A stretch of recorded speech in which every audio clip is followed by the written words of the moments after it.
Welcome, friend. Tonight we walk a quiet path together. The world outside continues its endless motion, but here, now, there is only breath, only this moment, only the gentle invitation to rest. You have carried the weight of the day long enough. Let it fall away like autumn leaves returning to earth. There is nothing you need to do, nowhere you need to be.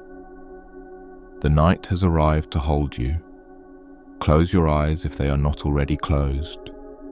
Feel the surface beneath you supporting your body completely. Notice how the breath moves on its own, without effort, without thought. It rises and falls like waves against a distant shore. Steady, rhythmic, timeless. Somewhere in the darkness a candle flickers. Its light dances against paper walls, casting soft shadows that sway like reeds in gentle wind. Rain begins to fall beyond the window, each drop a quiet blessing on stone and tile. The sound wraps around you like silk, muffling the edges of thought. Tonight, we will share old stories. Not lessons, but whispers from another time. They come from temple gardens and mountain caves, from monks who understood that peace is not something we create. It is what remains when we stop struggling. When we finally allow ourselves to be held by the vastness of the present moment. These tales are not mine alone. They belong to the silence between words. They belong to the pause between breaths. They have been told for centuries, passed from teacher to student in candlelit rooms, on meditation cushions worn smooth by countless seekers. And now they come to you, carried on the current of your own breath. There is no destination tonight, no goal to reach. We simply walk together through landscapes of stillness, pausing wherever the path invites us to rest. So breathe, allow the body to soften. Let the mind become spacious and quiet, like a temple hall emptied of everything but light. And now, let us begin. In a village nestled between mountains and sea, there lived a calligrapher known throughout the land. His brushwork was celebrated in every province. Scholars traveled weeks to watch him transform blank paper into living art. Each stroke seemed to carry the weight of mountains and the lightness of morning mist. But few knew that the calligrapher was blind. He had lost his sight in childhood, yet his mastery only deepened with the passing years. His students could not understand how someone who could not see could create such beauty. How could he know where the brush would land? How could he judge proportion, balance, flow? One day, a young student gathered courage to ask. The master smiled gently, setting down his brush. The ink still glistened wet on paper, forming a character that meant silence. "Come," he said, "sit with me." They sat together in the studio as afternoon light slanted through rice paper windows. The student waited for explanation, for technique, for the secret method that would unlock such skill. But the master said nothing, he simply breathed. Minutes passed like hours. The student's mind began to race with questions, doubts, impatience. Finally, the master spoke, his voice soft as falling snow. "When I lost my sight, I gained something more precious. I learned to see without eyes. The brush becomes my hand. The paper becomes my breath. I do not control the stroke. I allow it to move through me." The student frowned, unsatisfied. "But how do you know where to place each mark?" The master reached for his brush again. He dipped it slowly into ink, the bristles drinking darkness. Then he held it poised above blank paper. "I do not know," he said simply. "I trust." His hand moved then, flowing across the surface with impossible grace. No hesitation, no correction, just movement, pure and complete. When he lifted the brush, a perfect character emerged. The word was trust. The student stared at the work, tears rising unbidden. In that moment, something shifted. He understood that mastery was not about control but surrender, not about seeing but about listening. The calligrapher had taught without teaching, had shown without showing. That night, the student tried to paint in darkness. His early strokes were clumsy, uncertain. But gradually, something changed. When he stopped trying to see, he began to feel. The paper spoke to him. The brush whispered its own wisdom. And in the absence of sight, a deeper vision emerged. Years later, he would become a master himself. But he never forgot that afternoon, that lesson written in silence. True mastery is not found in what we control, but in what we allow. Now, pause here with me. Let that story settle into your bones. The calligrapher could not see with eyes, yet he saw everything. He found vision in the space where control ends and trust begins. Where in your life do you hold on too tightly? Where do you strain to see every outcome, to manage every detail, to control what cannot be controlled? The mind loves its illusions of power. It believes that if we just think harder, plan better, anticipate every possibility, we will finally be safe. But safety does not come from control. It comes from trust, from the willingness to move through life like the brush moves through air, responding to the present moment without needing to know what comes next. Breathe now. Feel the rise and fall of your chest. You are not controlling this breath. It breathes you. Your heart beats without instruction. Your blood flows without command. Life is already moving through you with perfect intelligence. You are already being held. Let go of the need to see the whole path. The next step is always enough. The present moment is always complete. Nothing is missing. Nothing needs to be different. You can rest in this truth, even now, even here.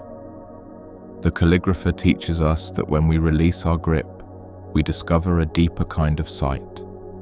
Not the eyes that scan for danger, but the awareness that recognizes peace in every moment.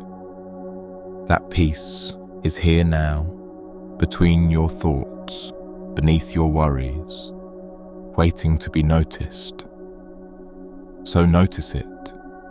Feel how the body knows how to rest, how the breath knows how to flow, how stillness was never lost, it was only overlooked. And breathe again, deeper now, letting everything soften, letting trust replace fear, letting the present moment hold you like the earth holds roots. We continue now, together, into the next story. In a monastery high in the mountains, there lived a cat. Not a special cat, not a sacred cat, just a simple temple cat who wandered the halls and slept in patches of afternoon sun. But this cat had become a problem. During evening meditation, when the monks gathered in silence, the cat would wander among them. It would brush against their robes, purr loudly, even climb into laps, seeking warmth and attention. The monks found it impossible to maintain focus. Their meditation was constantly interrupted by soft paws and gentle meowing. The abbot, wise and patient, understood the difficulty. So each evening, he began to tie the cat to a pillar before meditation began. The cat would protest briefly, then settle into sleep. The monks could finally sit in undisturbed silence. The practice deepened. Peace returned to the meditation hall. This continued for many years. The ritual became tradition. Before evening meditation, someone would always tie the cat to the pillar. It became part of the monastery's rhythm, like the ringing of bells or the lighting of incense. Eventually, the old cat died. The monks mourned briefly, then returned to their practice. But on the first evening without the cat, confusion arose. One monk looked at another. "Who will tie the cat to the pillar?" he asked. They realized there was no cat to tie. The meditation hall fell into uncertain silence. The next day, the abbot went to the village and returned with a new cat. That evening, before meditation, they tied the new cat to the pillar. Order was restored. The practice could continue. Years passed. The abbot grew old and eventually died. A new abbot took his place. The tradition continued unchanged. Each evening, the cat was tied to the pillar before meditation. No one questioned why. It had always been done this way. More years passed. The monastery expanded. New buildings were constructed. Scholars came to study the ancient practices preserved within these walls. One evening, a scholar asked a monk, "Why do you tie the cat to the pillar before meditation?" The monk answered with confidence, "It is an essential part of our practice. It has been done this way for generations. It creates the proper conditions for deep meditation." The scholar pressed further. But what is the spiritual significance? What does the tied cat symbolize? The monk thought deeply. "The cat represents the wandering mind," he said finally. "By tying it to the pillar, we symbolically bind our scattered thoughts, anchoring awareness to the present moment." The scholar nodded, impressed by such wisdom. He wrote about this practice in his journals. Other monasteries began to adopt the tradition. Soon, monasteries throughout the region kept cats specifically to tie to pillars before meditation. Elaborate ceremonies developed around the tying. Special knots were created. The type of rope became significant. Centuries passed. The original purpose was forgotten entirely, but the practice remained. In every monastery, before evening meditation, a cat was tied to a pillar. It had become sacred tradition, unquestionable, essential. And the simple truth that it had started as a practical solution to a minor distraction was lost to time. We carry so many cats tied to pillars in our lives. Rituals we no longer understand. Beliefs we inherited without question. Habits that once served a purpose but now only create obligation. Rest here for a moment. Notice how the body feels against the bed. Notice the weight of your head against the pillow. You are being held. You are supported. Nothing needs to change. The story of the temple cat invites us to examine what we carry without questioning. How many of our daily habits are simply cats tied to pillars?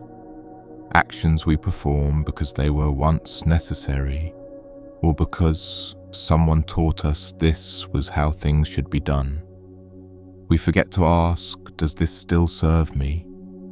Does this bring peace? Or is it just an inherited burden I've been carrying? The monks forgot why they tied the cat.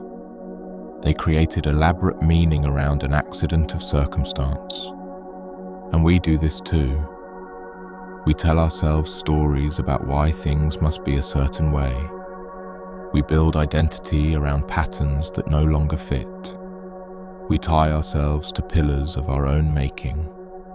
But tonight, you can set down what no longer serves you. You can question the cats you've been tying for years, not with aggression or force, but with gentle curiosity. Does this belief bring freedom? Does this habit create peace? Or is it just something I do because I've always done it? The breath teaches us. It does not cling to any single moment. It moves, releases, renews. Each inhale arrives fresh. Each exhale lets go completely. Nothing is held beyond its time. Nothing is forced to stay, so breathe now. And as you breathe, feel how life itself is always releasing, always renewing, always inviting you to untie what binds you to old patterns, old stories, old ways of being that no longer serve the person you are becoming. You are not the same person you were yesterday. You are not the same person you were this morning. Every moment, cells renew, thoughts arise and dissolve. You are constant change pretending to be permanent form. And in that change there is tremendous freedom. Nothing needs to stay the same. Nothing needs to be protected. You can let the cats wander free. You can sit in meditation without needing to tie anything down. The peace you seek does not depend on controlling circumstances. It depends on recognizing that control itself is just another cat tied to a pillar. Let that truth settle into you. Let it soften the places where you hold tension, where you believe things must be a certain way, where you resist life's natural flow. And breathe again, deeper now, trusting that you can untie what binds you, trusting that freedom is always closer than you think, trusting that peace does not require elaborate ritual, it only requires recognition. We walk together now into deeper quiet. There was once a great library housed within a monastery. It held thousands of texts collected over centuries, sutras copied by hand, commentaries written by ancient masters, poetry, philosophy, wisdom from across the land. Scholars came from distant provinces just to read these sacred works. The library was the monastery's greatest treasure. Monks dedicated their lives to its preservation. They copied fading texts onto new paper. They repaired bindings. They kept the rooms dry and protected from insects. The library represented the accumulated knowledge of generations. One autumn night, fire broke out. No one knew how it started. Perhaps a candle left burning. Perhaps lightning struck the old wooden building. But once it began, the fire spread quickly. Flames consumed the dry paper like hunger consumes emptiness. The monks formed lines passing buckets of water, but it was hopeless. The fire was too large, too fierce. They could only watch as centuries of wisdom turned to ash and smoke. The heat drove them back. The roar of flames filled the night like thunder. The abbot stood among his monks, watching the library burn. His students looked to him, expecting grief, despair, anger. They had all invested their lives in preserving these texts. Now everything was being destroyed. Years of labor vanished in minutes. But the abbot's face remained calm. He watched the fire without expression. Not cold, not distant, but present. Completely present. One student finally approached him, tears streaming down his face.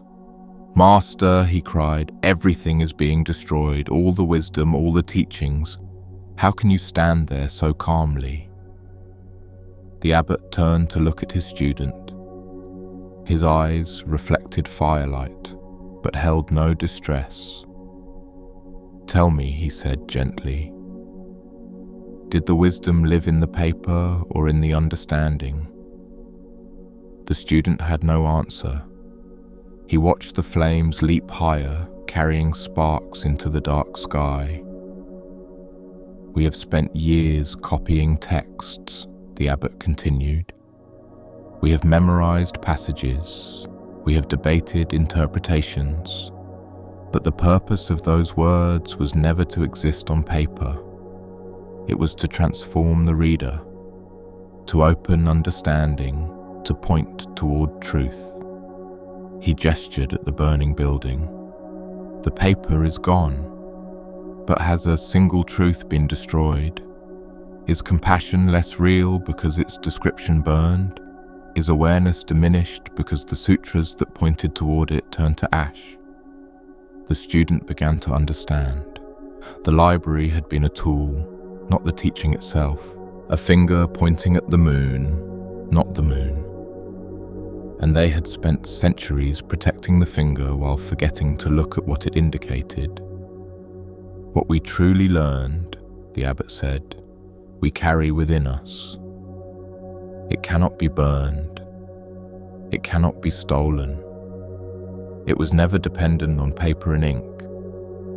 Those texts were beautiful, yes, precious, yes, but they were only reflections of something that exists beyond form." The fire burned through the night. By morning, only ash remained. The great library was gone. But something unexpected happened in the days that followed. The monks, no longer able to rely on texts, had to rely on their own understanding. They discussed the teachings from memory. They debated meanings they had internalized.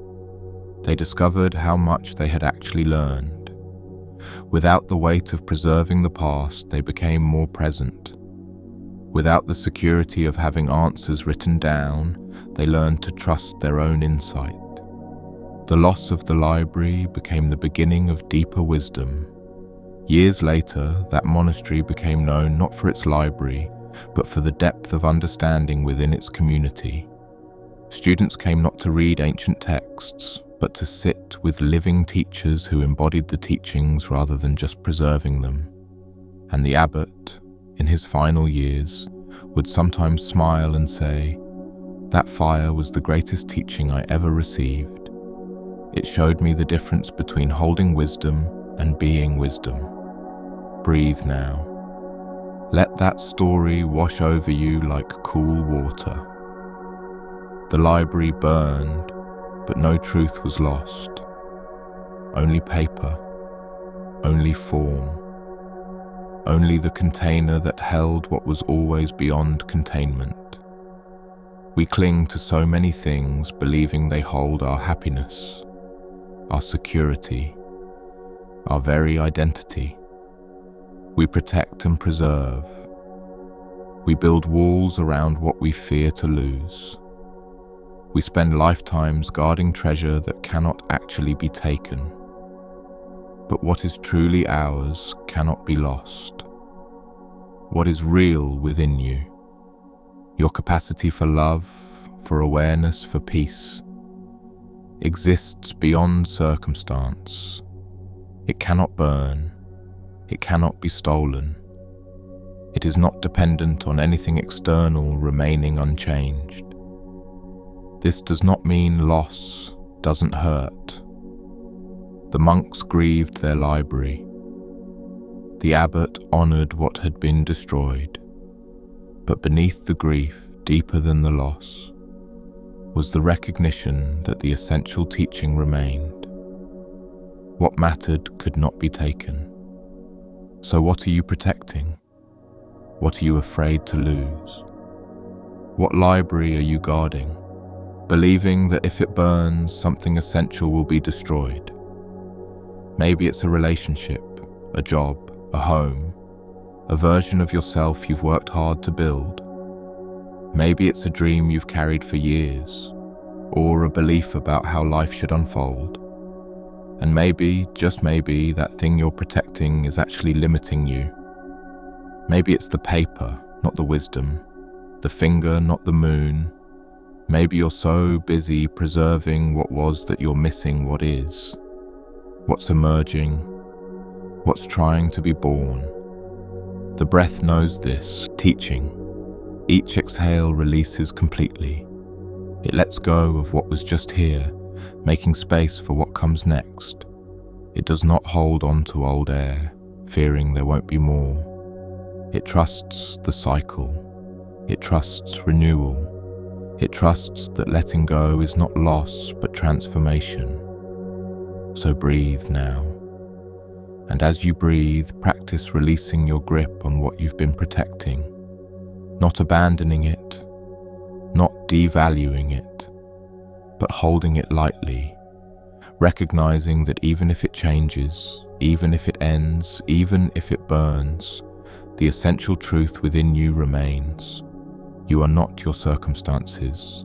You are not your achievements. You are not the library you've built. You are the awareness that witnesses all of this, the space in which life unfolds, the presence that remains when everything else dissolves. And that awareness, that presence, is indestructible. It has never been born, so it cannot die. It has never been created, so it cannot be destroyed. It is here now, watching these words arise in your mind.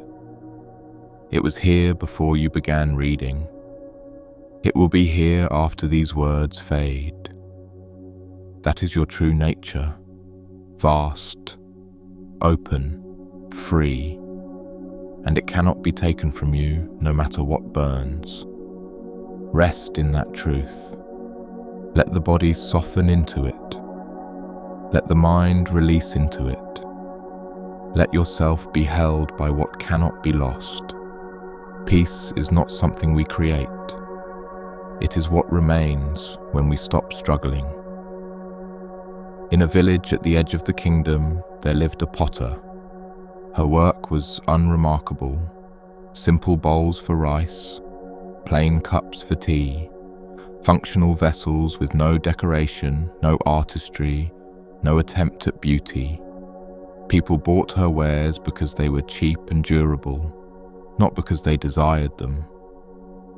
The potter accepted this. She worked steadily, without complaint, throwing clay on her wheel day after day.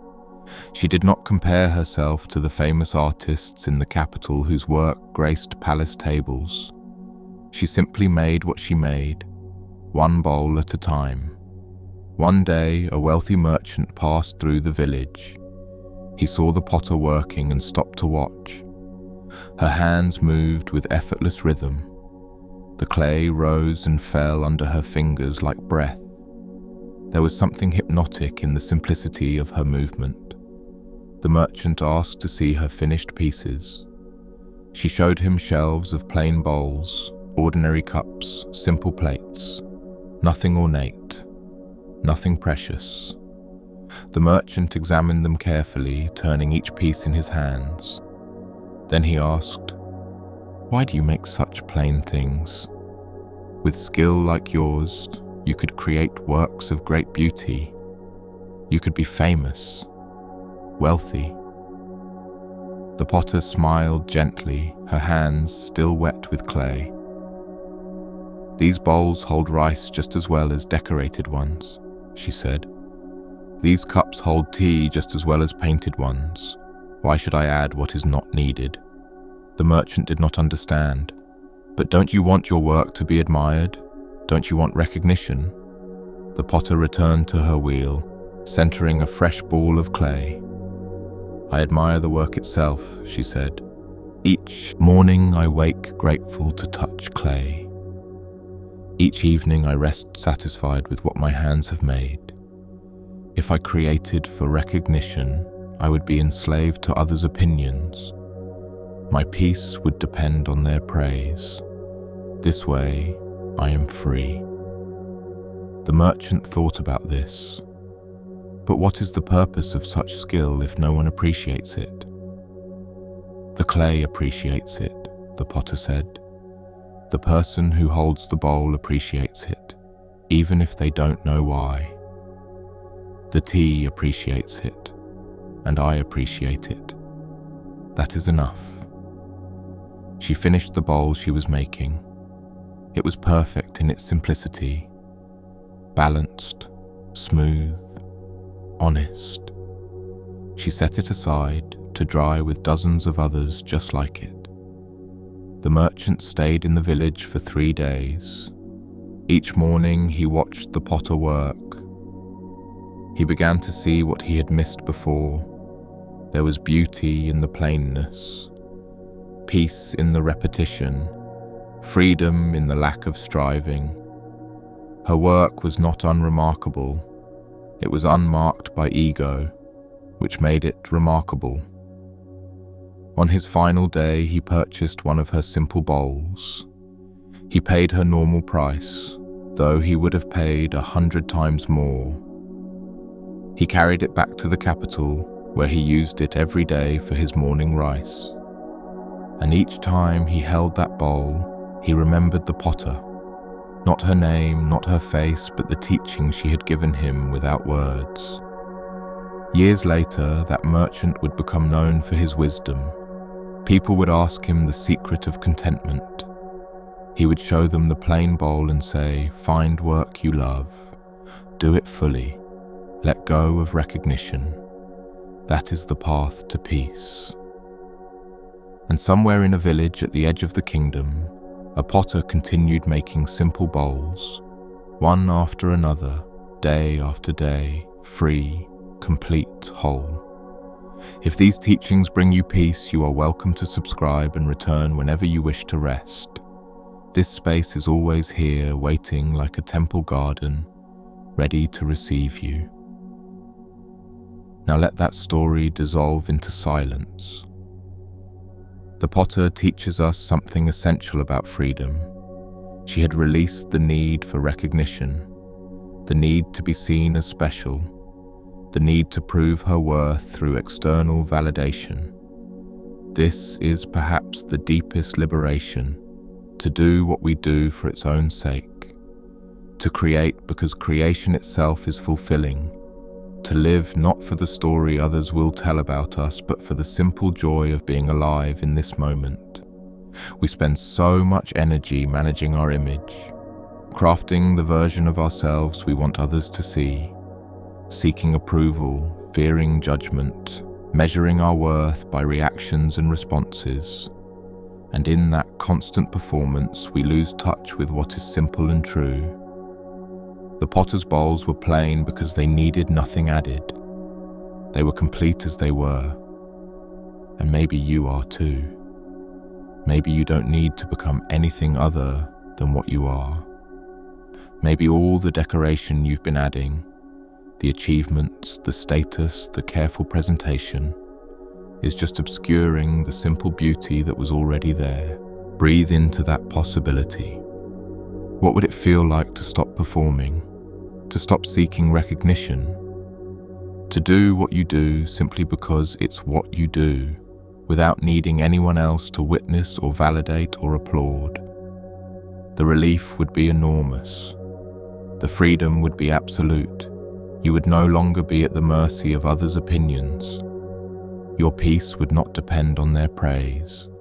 You would be like the potter, free in the simplicity of just being. This is not about lowering standards or abandoning excellence. The potter was highly skilled. Her work was beautiful in its honesty. But she was not enslaved to recognition. She was not diminished by anonymity.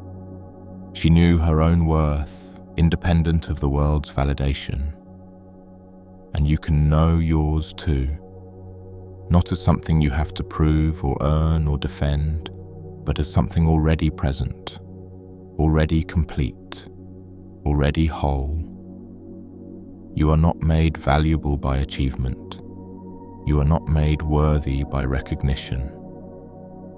You are valuable and worthy simply because you exist. Let that truth settle into your bones. Feel how it lightens the burden you've been carrying. The burden of constantly proving yourself, constantly striving to be seen, constantly measuring your worth by external metrics. You can set that burden down. You can return to simplicity. You can make your plain bowls and know they are enough. You are enough. You have always been enough. The breath knows this. It does not seek recognition for its work. It does not measure itself against other breaths.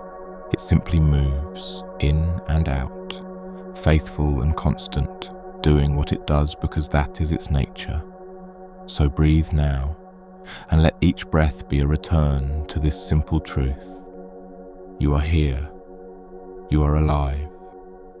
You are whole. Nothing else needs to be proven. Nothing else needs to be added. The decorated bowl and the plain bowl both hold tea, but only one of them is free. Be the plain bowl. Be simple. Be honest. Be free. There was a monk who lived alone in a cave high in the mountains. He had renounced the world, seeking enlightenment through solitude and meditation. For years he sat in silence. He ate little. He owned nothing. He was utterly dedicated to his practice. One winter, snow trapped him in his cave for weeks. His food ran out.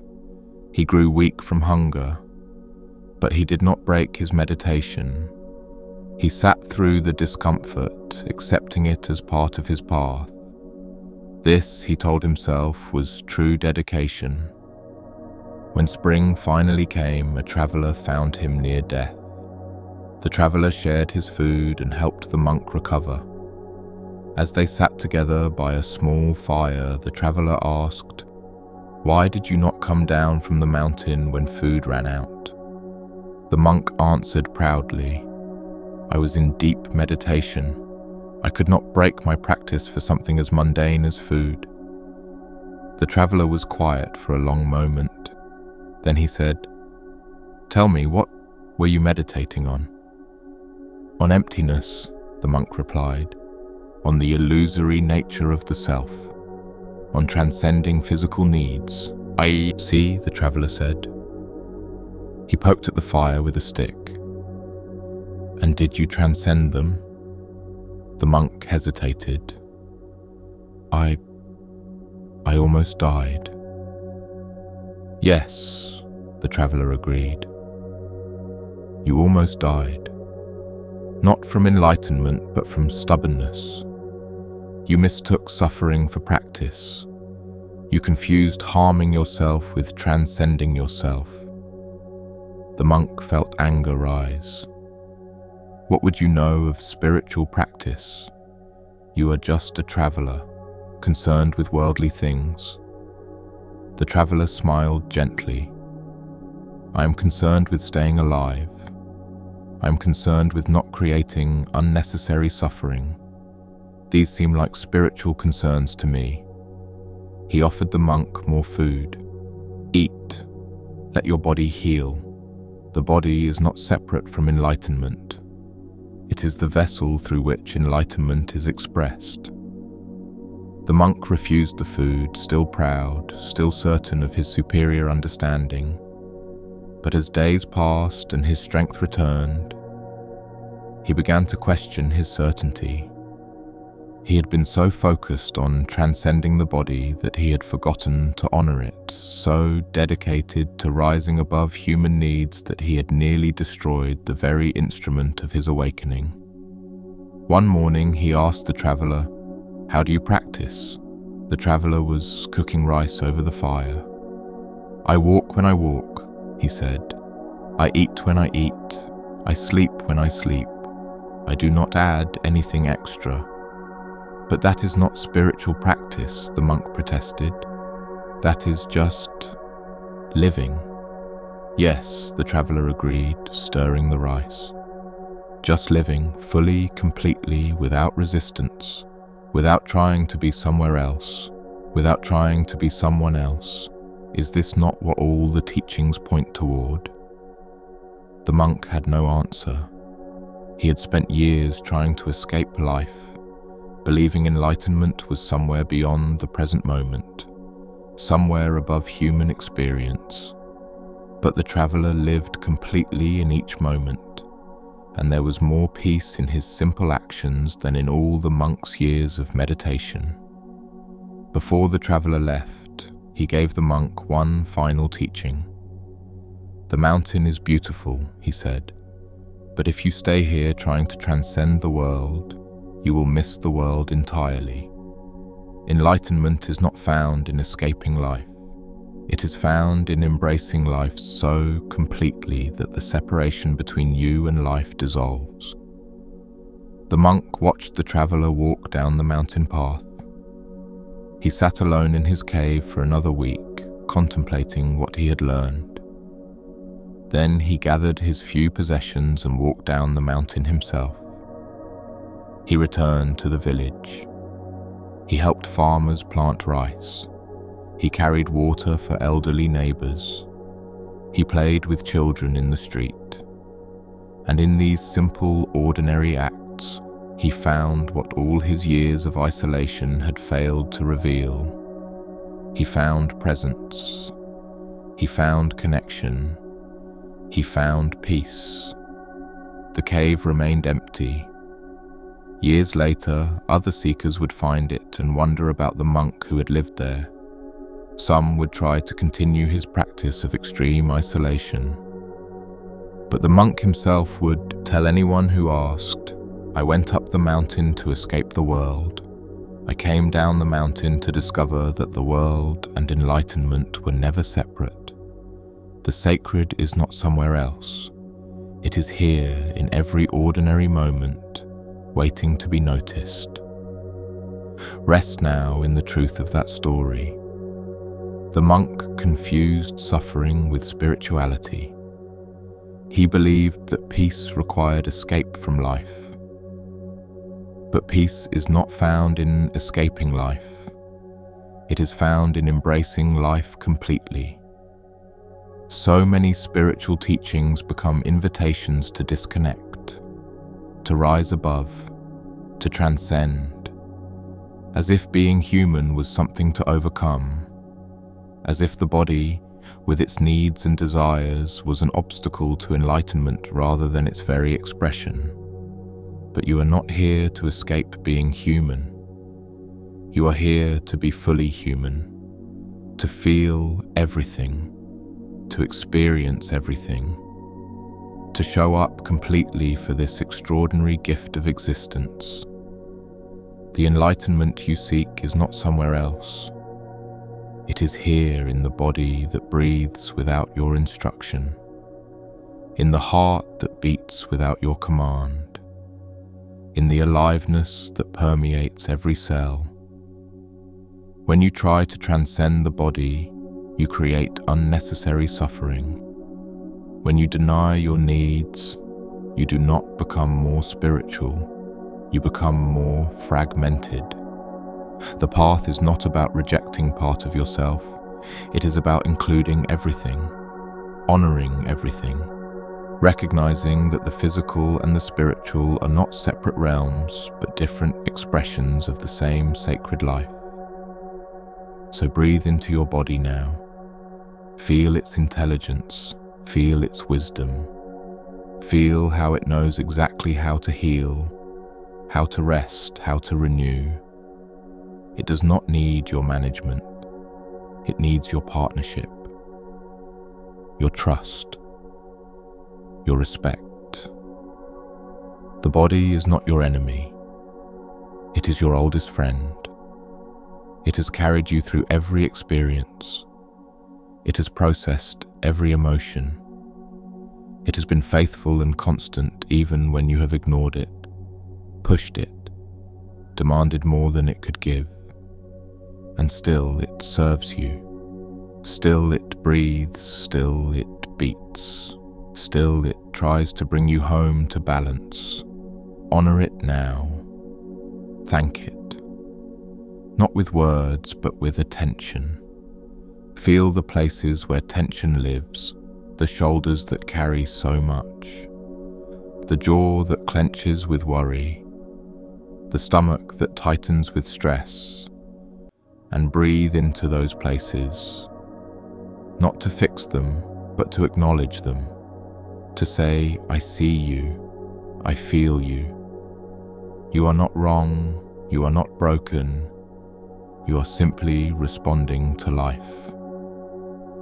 This is true spiritual practice, not escaping the body, but inhabiting it fully, not rising above sensation, but feeling sensation completely, not transcending humanity, but embracing it with such totality that the separation between human and divine dissolves. You are not just a spiritual being having a human experience. You are a human having a spiritual experience. The humanity is not the problem. It is the practice. It is the path. It is the very ground of awakening. So walk down from your cave. Stop trying to escape life. Stop believing that peace requires the absence of difficulty. Stop thinking you need to be different, better, more evolved. You are already complete, already whole, already sacred, exactly as you are. The breath moves in, the breath moves out, and in that simple rhythm, all of existence is contained. Nothing is missing. Nothing needs to be transcended. Nothing needs to be elsewhere.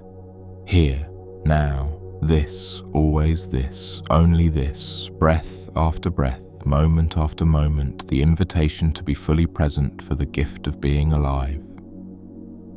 There was once a garden at the edge of a monastery. It was tended by an old monk who had served the community for 40 years. Every morning before dawn, he would wake and walk to the garden. He would pull weeds, water plants, prune what needed pruning, harvest what was ready. The garden was beautiful. It fed the monastery. It provided herbs for medicine and flowers for the altar. But the old monk never spoke about his work. He never taught others how to garden. He simply tended it, day after day, year after year. One spring, a young monk was assigned to help him.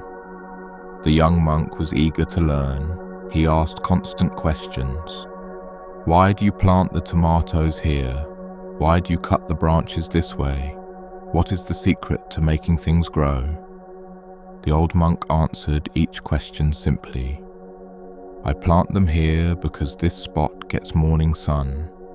I cut branches this way because the plant told me to. There is no secret. You water them. You pay attention. They grow. The young monk was frustrated. He wanted technique. He wanted method. He wanted the hidden knowledge that would make him a master gardener. But the old monk offered nothing but presence and patience. Months passed. The young monk watched. He watered when told to water. He weeded when told to weed. He learned the names of plants and the seasons of harvest. But he felt he was missing something essential. One evening they were working in silence as the sun set. The young monk finally asked, Master, what is the most important thing you have learned in 40 years of tending this garden? The old monk straightened slowly, his back stiff from years of bending. He looked around at the garden, at the neat rows and healthy plants, at the flowers blooming in the fading light. Then he looked at the young monk and said, The garden does not need me. It grows on its own. I am simply here to notice what it needs, to remove obstacles, to work with its nature, not against it. He touched a tomato plant heavy with fruit.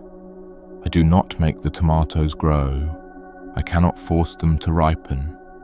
I can only provide conditions, water, sunlight, good soil, and then wait. The growing happens by itself. My job is to pay attention, to respond, to trust. The young monk began to understand. So you do not control the garden? No, the old monk agreed. I participate with it. I am part of its unfolding, but I am not the author of its life. The life comes from something beyond my understanding. I am just the humble servant of that mystery. They worked together in silence as darkness fell. The young monk felt something shift inside him. He had been approaching the garden as a problem to solve, a skill to master. But the old monk had been approaching it as a relationship, as a conversation, as a dance with something alive and intelligent. Years later, the old monk died. The young monk took over the garden. He tended it with the same quiet attention he had learned. And when new students came to help, they would ask him questions, seeking technique and method and secret knowledge. And he would answer as he had been taught. There is no secret. Water them, pay attention. They grow. You do not make life happen. You participate with it. You remove obstacles, you trust. The rest takes care of itself.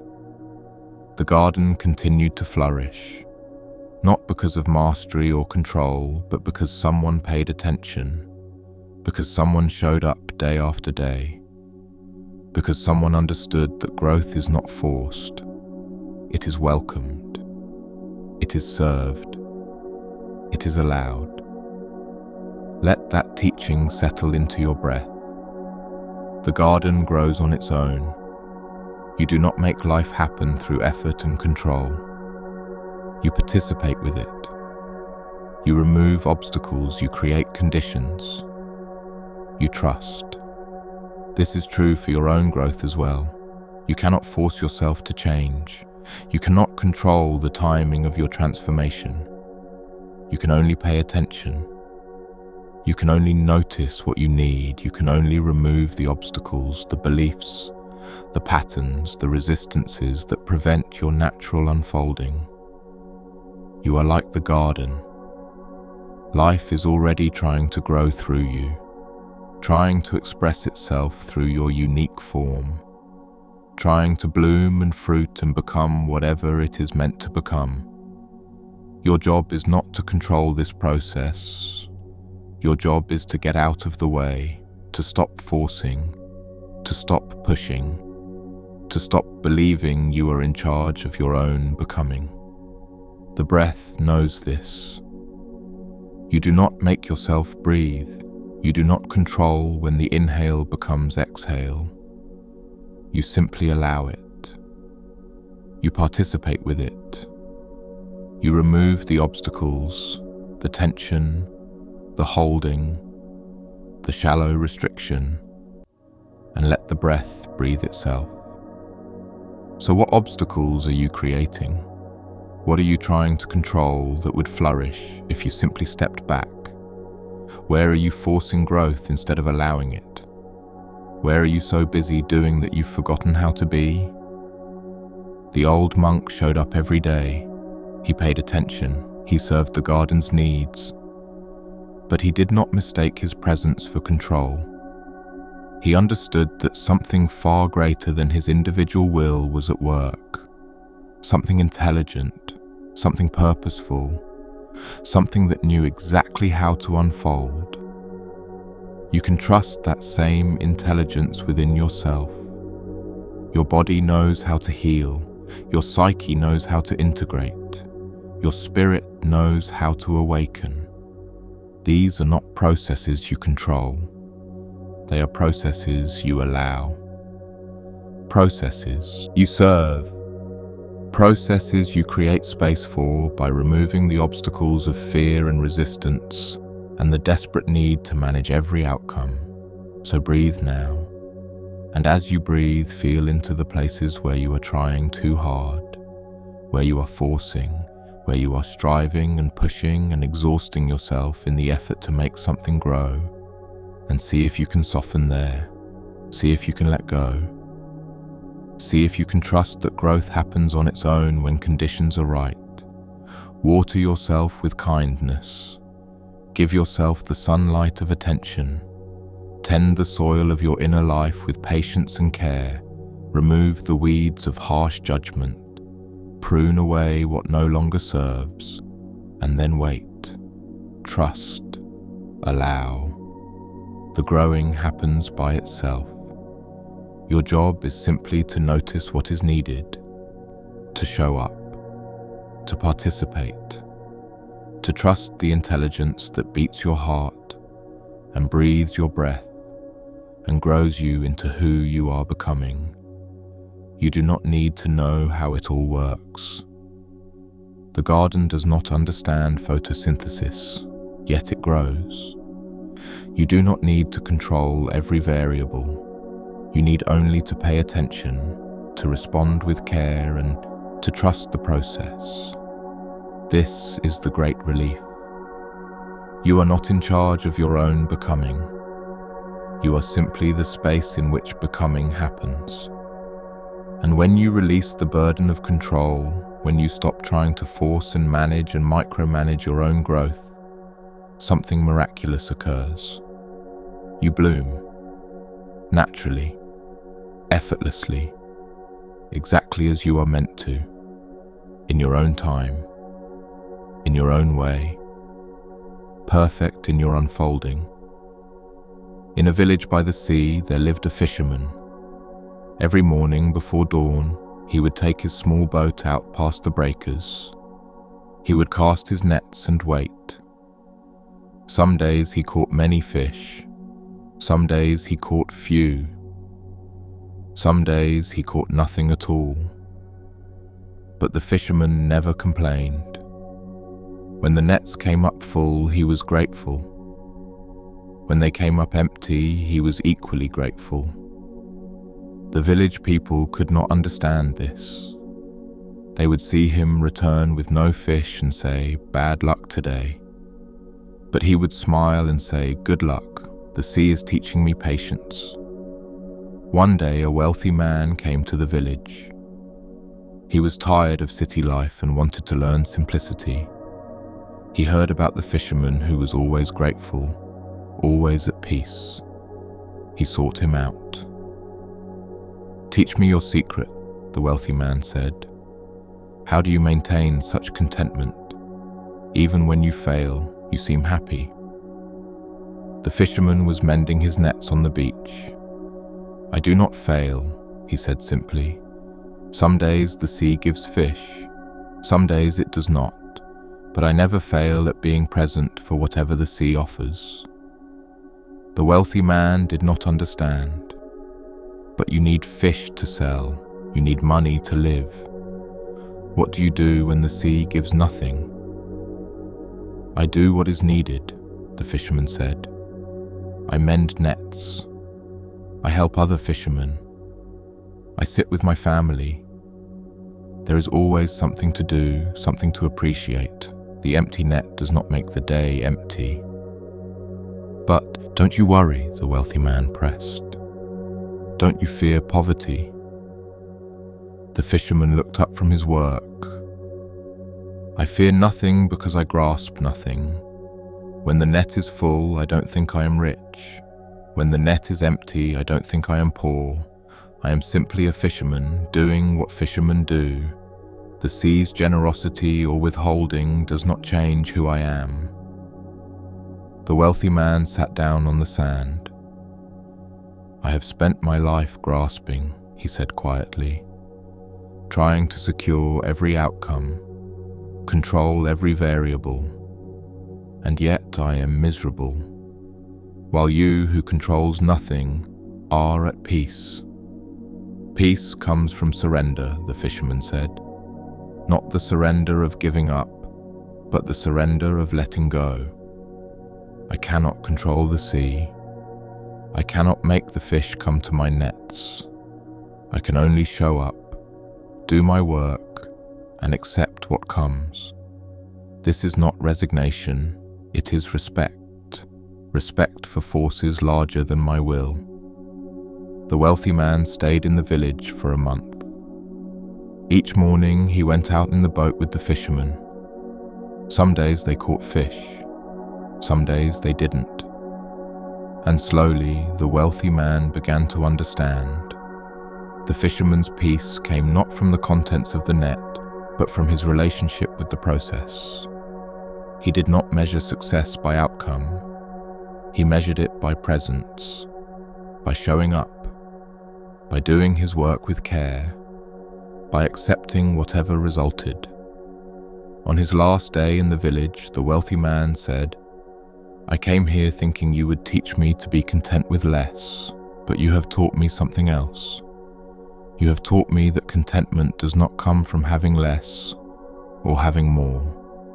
It comes from wanting what is, rather than wanting what might be." The fisherman nodded. "The sea is as it is. The fish are where they are. My job is to meet reality, not to wish it were different. This is the only true peace." The wealthy man returned to the city. He could not become a fisherman. His life was different, but he carried the teaching with him. When business deals failed, he remembered the empty nets. When success came, he remembered the full nets. And in both cases, he practiced being present for what was, rather than attached to what he wished would be. His life did not become easier, but it became lighter. He learned to cast his nets without grasping at the outcome. He learned to do his work without attachment to result. He learned that success and failure were both gifts, both teachers, both opportunities to practice presence. And late at night, when worry would arise, he would remember the fisherman on the beach, remember the nets being mended, remember the simple teaching, "I am only responsible for showing up. The rest is up to forces beyond my control, and in accepting this, I find peace." Breathe now into that truth. You cannot control the sea. You cannot make the fish come. You can only show up. You can only cast your nets. You can only do your work with presence and care. The outcome is not in your hands. This is perhaps the hardest teaching to truly embody. We have been taught that success depends on effort, that if we just try hard enough, plan well enough, control enough variables, we can guarantee positive results. But life does not work this way. Life is wild, unpredictable, beyond our management. You do your best, you show up, you work with skill and intention, and then you release the outcome. You let the net be full or empty without that determining your worth, without that determining your peace. Because peace does not come from getting what you want, it comes from wanting what is.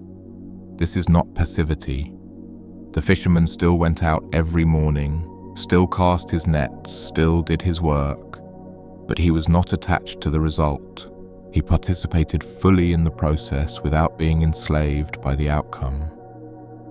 This is the great freedom. What are you grasping? What outcome are you desperately trying to control? What net are you checking anxiously, unable to rest until you know it's full? And what would happen if you loosened your grip? If you did your work and then trusted? If you showed up but released the results? The anxiety would drain away, the constant checking, worrying, managing would ease. You would be free to be present for your life, regardless of whether it's going according to plan. Free to meet each moment as it is, not as you wish it were. This does not mean you stop caring. It means you care without clinging. You try without grasping. You hope without demanding. You work without attachment to validation.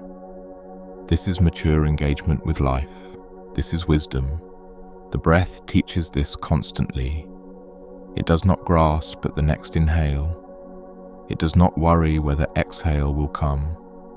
It moves in cycles, trusting the rhythm, participating fully without needing to control. And you can live this way too. Cast your nets, do your work, and then let go. Let the sea be the sea. Let life be life. Let outcomes unfold without needing to micromanage every detail. Trust that you are held by something larger than your individual will.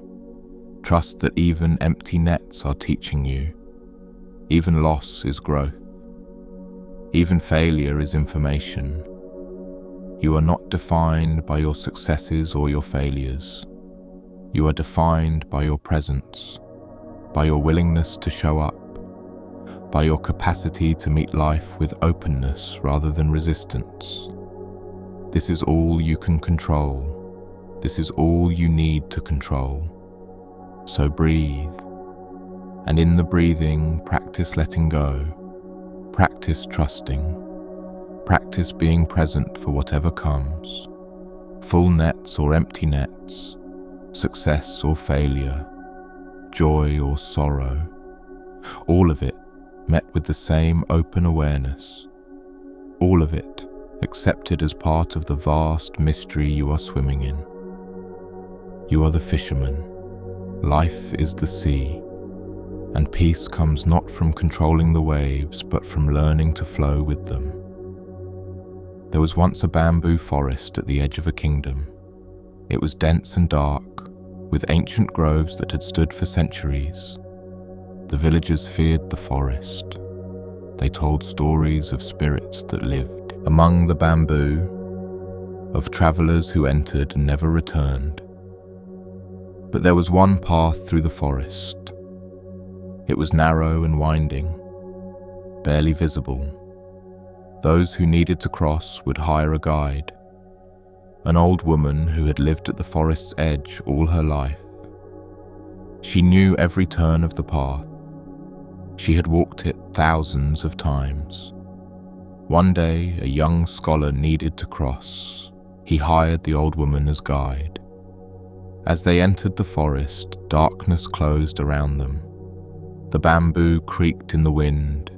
Strange sounds echoed from deep within the grove. The scholar grew nervous. "Don't you fear this place?" he asked the old woman. She walked steadily ahead, her steps confident despite her age. "Why would I fear it?" she asked. "I know this path. I know these sounds. There are no spirits here, only bamboo and wind." "But the villagers say," "The villagers tell stories," she interrupted gently.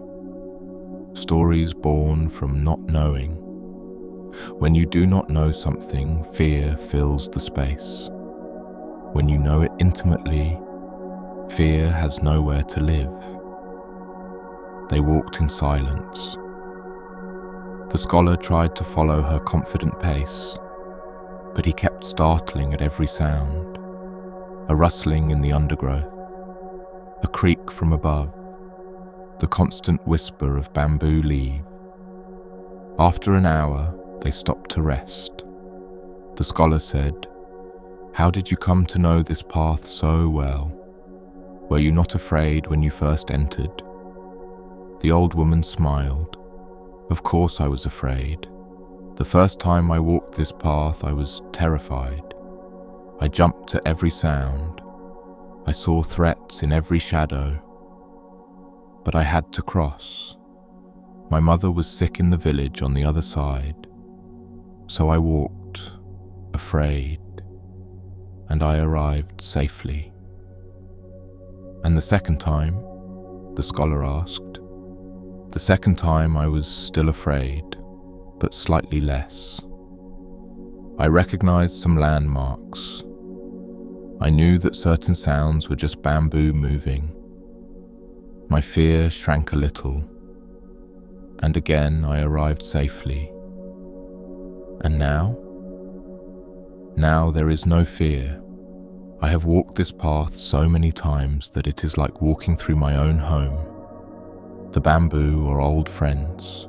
The sounds are familiar music. What once seemed threatening now seems beautiful.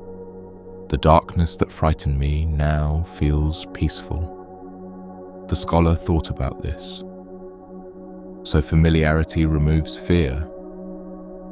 No, the old woman said. Knowledge removes fear. I did not just become familiar with the path, I came to understand it. I learned which sounds meant danger and which were harmless. I discovered that my imagination was more frightening than reality. I realized that most of what I feared did not actually exist. They continued walking. The scholar tried to apply her teaching. He listened to the sounds without immediately imagining threats. He looked at the shadows without creating monsters. And gradually his fear began to ease. The forest was just a forest. The path was just a path. The danger he had imagined was mostly in his mind. When they emerged on the other side, the scholar thanked the old woman. "You have taught me more than I expected," he said. "I thought I was just hiring a guide through the forest. But you have shown me how to guide myself through fear." The old woman nodded. All forests are the same. All paths are the same. We enter with fear because we do not know. We emerge with peace because we have learned. The forest does not change. We do. Years later, the scholar would become a teacher himself. And when students came to him with fears of failure, of rejection, of loss, he would tell them about the bamboo forest.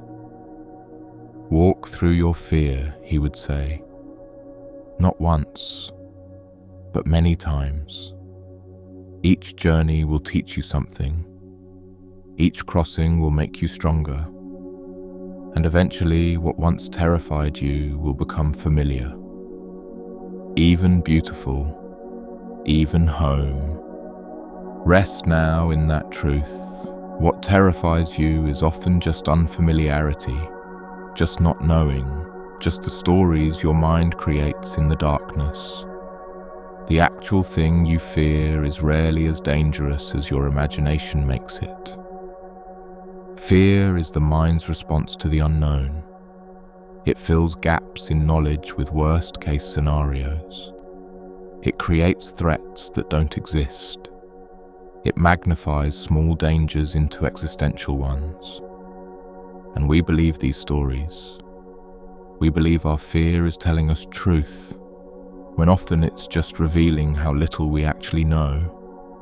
But you can walk through the forest, not to eliminate fear, but to understand it, to see what is actually there versus what you imagined, to discover that most of what you've been avoiding is not actually dangerous. It's just unknown. And unknown becomes known through patient, repeated exposure. What forest are you avoiding? What path are you too afraid to walk? Maybe it's a difficult conversation, maybe it's a creative risk, maybe it's allowing yourself to be vulnerable. Maybe it's facing grief or acknowledging loss or sitting with the discomfort of not knowing. Whatever it is, it's probably less dangerous than your imagination suggests. The bamboo creaks, but it will not attack you. The shadows loom, but they're just absence of light. The path is dark, but it leads somewhere. You can walk it. And each time you do, it becomes more familiar, more manageable, less frightening. This is not about forcing yourself into situations that are actually dangerous. Genuine threats exist. But most of what we fear is not in that category. Most of what we fear is simply unfamiliar, simply outside our comfort zone, simply something our mind has not yet mapped and therefore treats as dangerous. The old woman walked the path thousands of times. The first time was hardest. The second time was easier. The 100th time was peaceful. This is true for everything. Difficulty decreases with exposure. Fear dissolves with understanding. The unknown becomes known through patient engagement. So breathe now. And as you breathe, name what you're avoiding. Name the forest you've been too afraid to enter. And then ask yourself, is this actually dangerous? Or is this just unknown? Is this a genuine threat? Or just unfamiliar territory?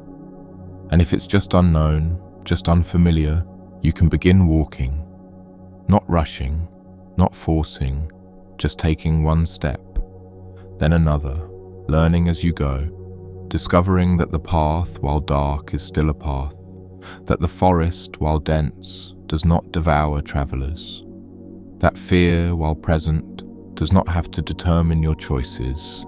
You become brave not by eliminating fear, but by walking forward with it. Not by waiting until you feel ready, but by discovering readiness in the walking itself. Not by conquering the forest, but by learning to move through it with increasing confidence. The bamboo will still creak, the shadows will still loom, but you will know them, you will understand them. And what once paralyzed you will become just another feature of the landscape. Another detail in a familiar scene, another part of life that you can move through with grace.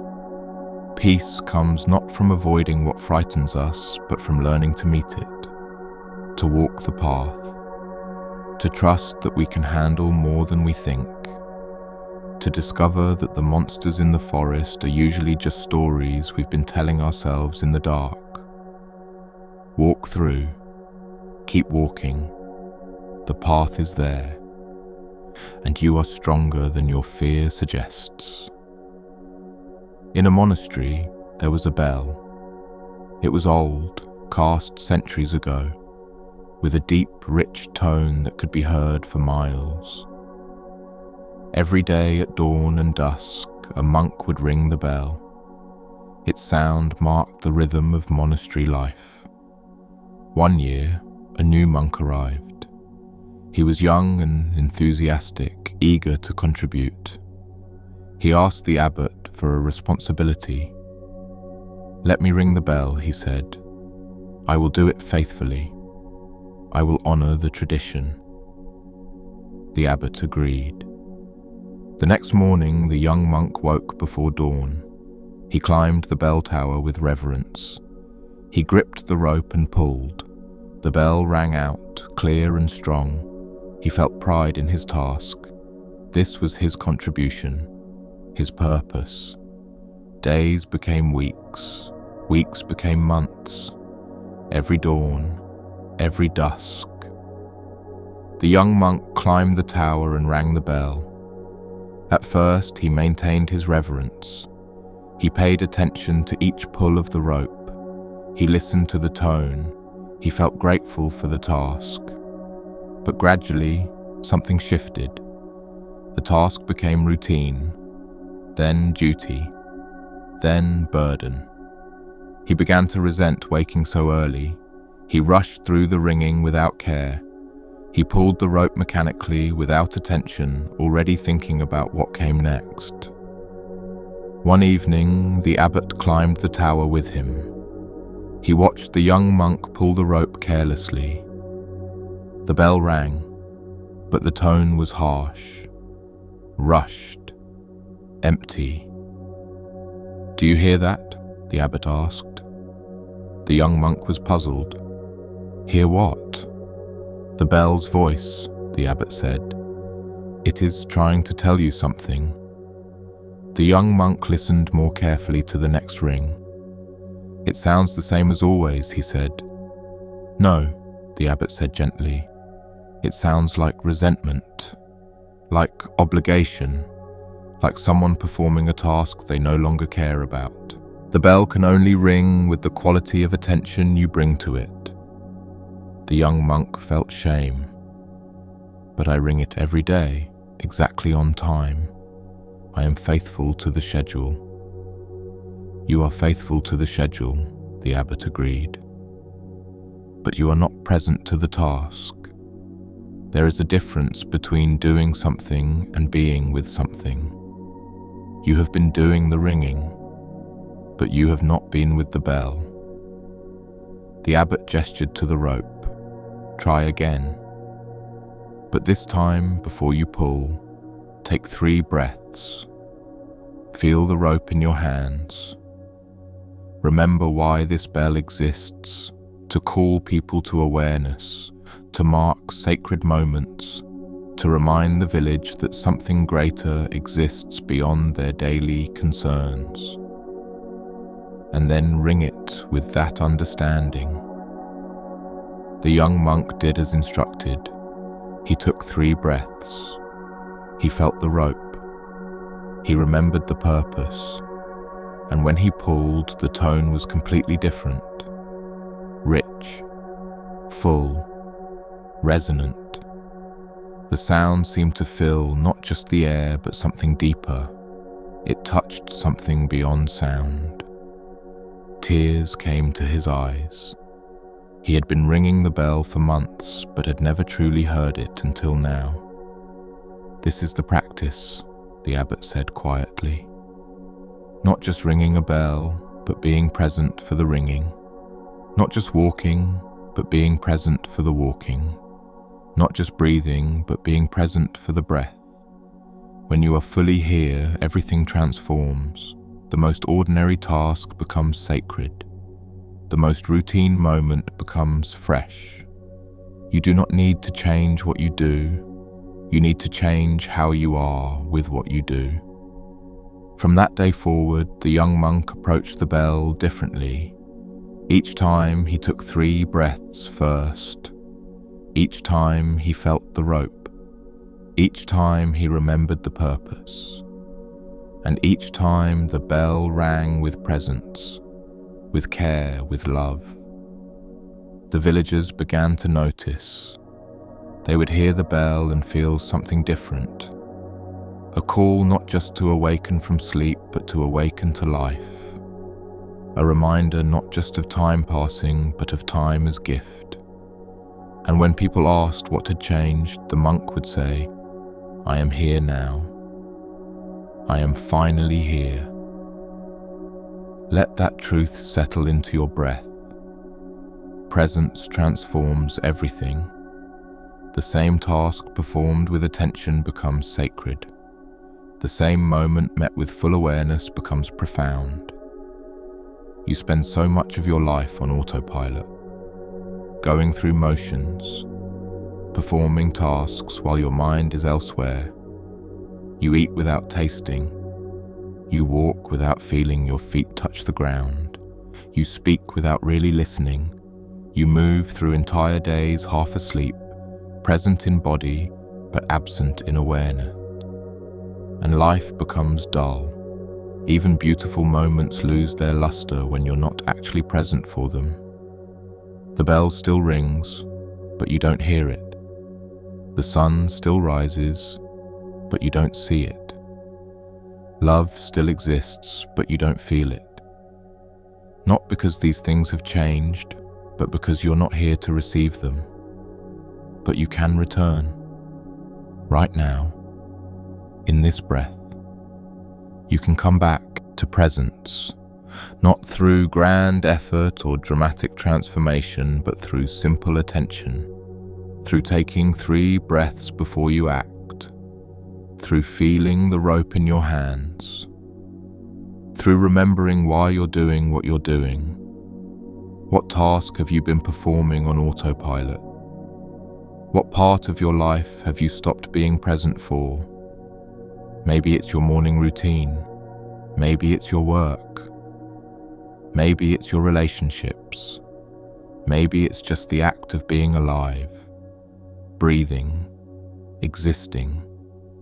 You can bring presence back. You can transform the ordinary into the sacred simply by showing up fully for it.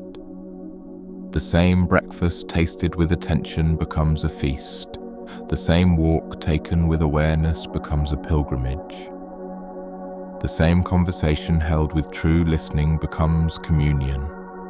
This is not about doing more or doing better. It's about being here, being present, being awake to what is already happening. The bell is already ringing. The question is, are you here to hear it? Breathe now. Feel this breath. Not the last one, not the next one, but this one. Feel it enter. Feel it pause. Feel it leave. This breath has never happened before. It will never happen again. It is absolutely unique, and you are here to experience it. This is the practice, not grand spiritual attainment but simple presence, not transcendence but deep immersion in what is, not escaping life but finally showing up for it. Being here, being awake, being present for the ringing of the bell. And when you live this way, everything changes. Not the external circumstances, but the quality of your experience. You stop rushing through life towards some future moment and start inhabiting the only moment that actually exists. This one. The young monk learned that faithfulness without presence is just routine. Duty without care is just burden. Action without awareness is just motion. But when presence returns, everything becomes sacred. Everything becomes meaningful. Everything becomes enough. So come back. Come back to this breath. Come back to this moment. Come back to the simple truth that you are here. You are alive. And that is enough. That has always been enough. Ring the bell of your life with presence, and let the sound remind you, again and again, that this moment, exactly as it is the only moment that ever matters. There was once a teacher who lived in the mountains. Students would climb for days to reach her simple hut and ask for wisdom. She was known throughout the land for her clarity, her compassion, her deep understanding of truth. One day, 3 students arrived together. They had traveled from different cities, each seeking answers to profound questions. They gathered in the teacher's hut as evening fell. A single candle illuminated the space. The first student spoke. "Teacher, I have been practicing meditation for 10 years. But I still experience anger, jealousy, fear. When will I be free of these emotions?" The second student spoke. "Teacher, I have studied all the sacred texts. I can recite sutras from memory, but I do not feel enlightened. When will knowledge become realization?" The third student spoke. "Teacher, I have renounced everything. I own nothing. I want nothing, but I still feel incomplete. When will I experience wholeness?" The teacher listened to each question in silence. Then she stood and walked to the window. She opened the shutters. Outside, rain was falling. It had been falling since the students arrived, but they had been too focused on their questions to notice. "Come here," the teacher said. "All of you." They gathered at the window. The teacher pointed to the rain. "Watch," she said.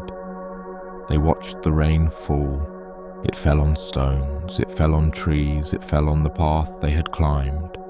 It fell without discrimination, without preference, without thought. "The rain does not ask when it will be free of clouds," the teacher said. "It does not ask when it will become enlightened. It does not ask when it will feel complete. It simply falls, completely, fully, without resistance." The students looked at each other, confused. They had climbed for days to receive this teaching. The teacher continued. "You are asking when you will become different, when you will be free of what you experience, when you will achieve some state other than this one. But this is the source of your suffering. Not the anger, not the ignorance, not the incompleteness, the resistance to what is. The belief that this moment is not enough, that you are not enough, that something must change before you can be at peace. She gestured again to the rain. Look at how the rain falls. It does not argue with gravity. It does not resist its nature. It does not compare itself to sunlight and find itself lacking. It is rain, falling. That is enough.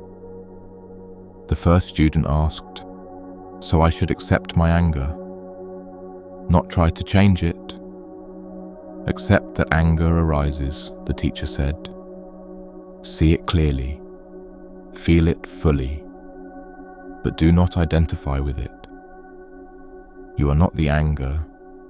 You are the space in which anger appears, like the sky in which rain appears. The sky is not threatened by rain.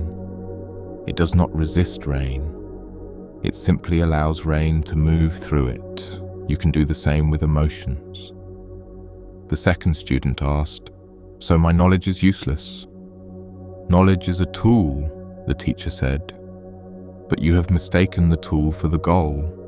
You are using knowledge to escape experience, to rise above reality. But enlightenment is not about escaping reality. It is about fully inhabiting reality. Not knowing about the rain, but feeling the rain on your skin. Not understanding peace intellectually, but being peace." The third student asked, "So renunciation was wrong?"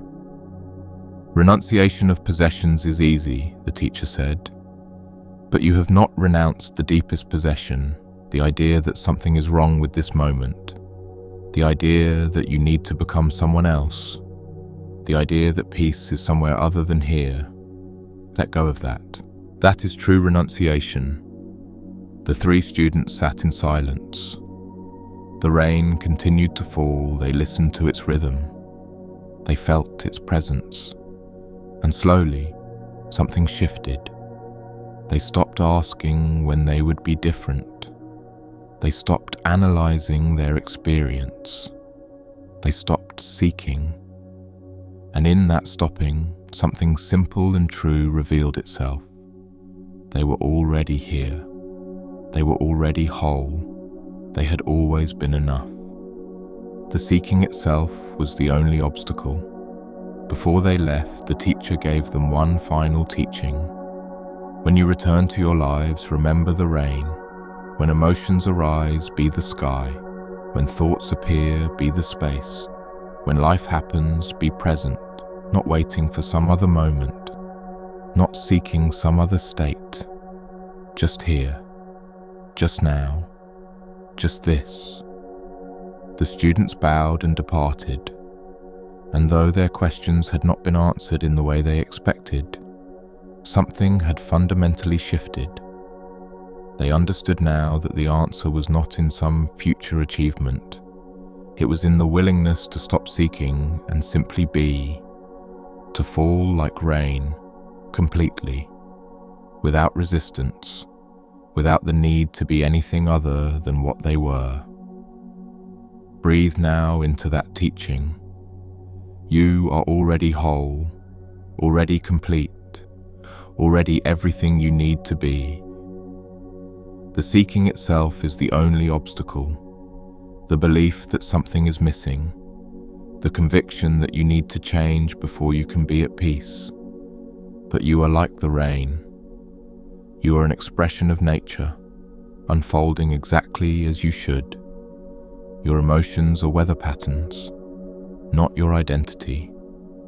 Your thoughts are clouds passing through, not solid truth. Your experiences are the changing face of what is, not evidence of what's wrong. You are the space in which all of this appears. The awareness that witnesses the rain of life falling through your experience. And that awareness is never threatened, never diminished, never lacking. It is complete in every moment regardless of content. So stop seeking. Stop trying to become someone else. Stop believing that peace requires you to be different. You are enough. You have always been enough. The rain does not apologize for being rain. The sky does not apologize for holding clouds. And you do not need to apologize for being human. Feel your emotions, all of them. The anger, the fear, the jealousy, the joy, the peace, the confusion. They are all just weather. They arise. They pass. They do not define you. They move through the vast sky of your awareness, and the sky remains unchanged. Use your knowledge, but do not hide behind it. Do not use understanding as a way to avoid feeling. Intellectual knowing is not the same as embodied realization. You can know about peace while being totally absent from peace. You can understand truth while living in complete disconnection from truth. So come down from the head into the body, from concept into sensation, from knowing about life into living life. Feel the rain on your skin, taste your food, touch the earth. Be here in the only reality that actually exists, the reality of this present moment, and renounce what actually needs to be renounced. Not possessions, but possession. The possession of identity, the possession of rigid belief, the possession of the need to be right, to be special, to be different from what you are. Let go of the story you tell about yourself. Let go of the script you think your life should follow. Let go of the idea that something is wrong. Nothing is wrong, everything is exactly as it is. Rain falls, breath moves, life unfolds. And you are here, awareness itself, watching it all with perfect clarity. This is enough. This has always been enough. This will always be enough. So stop climbing mountains to ask teachers when you'll be free. You are already free. You have always been free.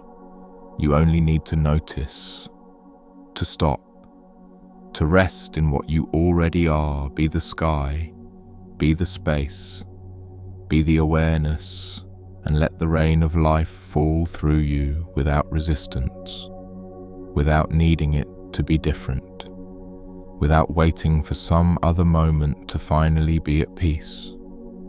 This moment is it. This breath is it. This exactly as it is experience is it. Nothing is missing. Nothing needs to be added. You are home. You have always been home. You only need to recognize it. The night deepens now. The words begin to fade. But something remains. Something that was never dependent on words. Something that existed before these teachings were spoken and will exist long after they dissolve. You are that something, that presence, that awareness, that spaciousness that holds all experience without being touched by experience. You are the sky that remains blue above the clouds, the ocean that remains calm beneath the waves, the stillness that exists beneath all motion. And in recognizing this, you can finally rest. Not the rest of sleep, though that may come, but the rest of no longer needing to be different, no longer needing to achieve, no longer needing to prove or defend or become. You can rest in being. Simple being, the being that has always been here, the being that will always be here, the being that is here now, reading these words, breathing this breath, alive in this moment. Let everything soften. Let the body release into the support beneath it. Let the breath find its own rhythm. Let the mind become spacious and quiet. You have nowhere to go, nothing to become, nothing to do. You can simply be here, simply rest, simply allow this moment to hold you. The teachings are complete, but they were never really teachings. They were reflections, mirrors showing you what you already knew, what you have always known, what you can never not know, because it is your very nature. You are awareness, you are presence, you are the still point around which everything moves. And from that still point, you can meet life with openness, with clarity, with compassion. Not because you've achieved something, but because you've stopped trying to achieve. Not because you've become enlightened, but because you've recognized that enlightenment was never separate from you. The calligrapher taught you to trust rather than control. The temple cat taught you to question your inherited patterns. The burning library taught you that what is real cannot be destroyed. The potter taught you freedom from recognition. The monk in the cave taught you to honor the body. The gardener taught you to allow rather than force. The fisherman taught you to release outcomes. The bamboo forest taught you to walk through fear. The bell taught you to bring presence to everything. The rain taught you to simply be. And all of these teachings point to one simple truth. You are already what you seek. You are already home. You are already free. So rest now. Let the teachings dissolve like mist in morning sun. Let the words fade into silence. Let even the silence fade into something deeper, into pure being, into presence without form, into the vast spaciousness that has always held you. The night is here, the breath moves on its own, your heart beats without instruction. Life continues its endless unfolding, and you are here, witnessing it all, aware, awake, alive. This is enough. This is everything. This is peace. And as the candle burns low, the world continues, quietly, without you needing to do a thing. Rest now, friend. But the journey continues in ways subtle and profound. There was a village where two rivers met. One river came from the mountains, cold and clear and fast. The other came from the plains, warm and slow and murky. Where they joined, the waters mixed and swirled. Some villagers preferred the mountain water. Others preferred the plain water. Arguments arose about which was superior. A wise elder lived between the two rivers. She would draw water from the place where they met. When people asked why she chose mixed water instead of pure mountain or plain water, she said, "Life is not one thing or another. It is both. It is many. Why would I choose only half?" But the villagers did not understand. They built separate wells. Some drew only from the mountain river. Others drew only from the plain river. They refused to mix the waters. They refused to acknowledge that both sources had value. Years passed. A drought came. The mountain river began to slow. Those who relied only on mountain water grew concerned, but the plain river, fed by distant springs, continued to flow. Those who had only used mountain water now faced shortage. They had to reconsider their choices. The wise elder continued to draw from where the rivers met. Her well never ran dry. She shared water with all who needed it, without judgment about which river they had previously preferred. "Now you see," she said gently, "life requires both, purity and complexity, clarity and depth, fast movement and slow patience. When we choose only one, we limit ourselves. When we embrace both, we survive." The villagers learned. They began to draw from the meeting place.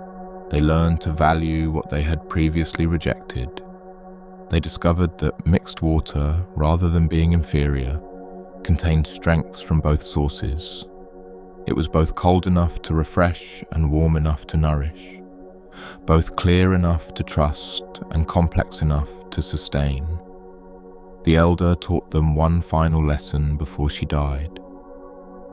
In everything, look for the meeting place, where opposites join, where differences unite, where what seems contradictory reveals itself as complementary. This is where truth lives, not in one extreme or the other, but in the balanced middle where all things flow together. Breathe into this teaching. You contain opposites. You are both strong and vulnerable, both wise and foolish, both clear and confused. You are not one thing. You are many things, and all of them are true at once. The mind loves to categorize, to separate, to choose one and reject the other. But life is not lived in absolutes. It is lived in the meeting place, in the both and rather than the either or, in the integration of what seems opposed.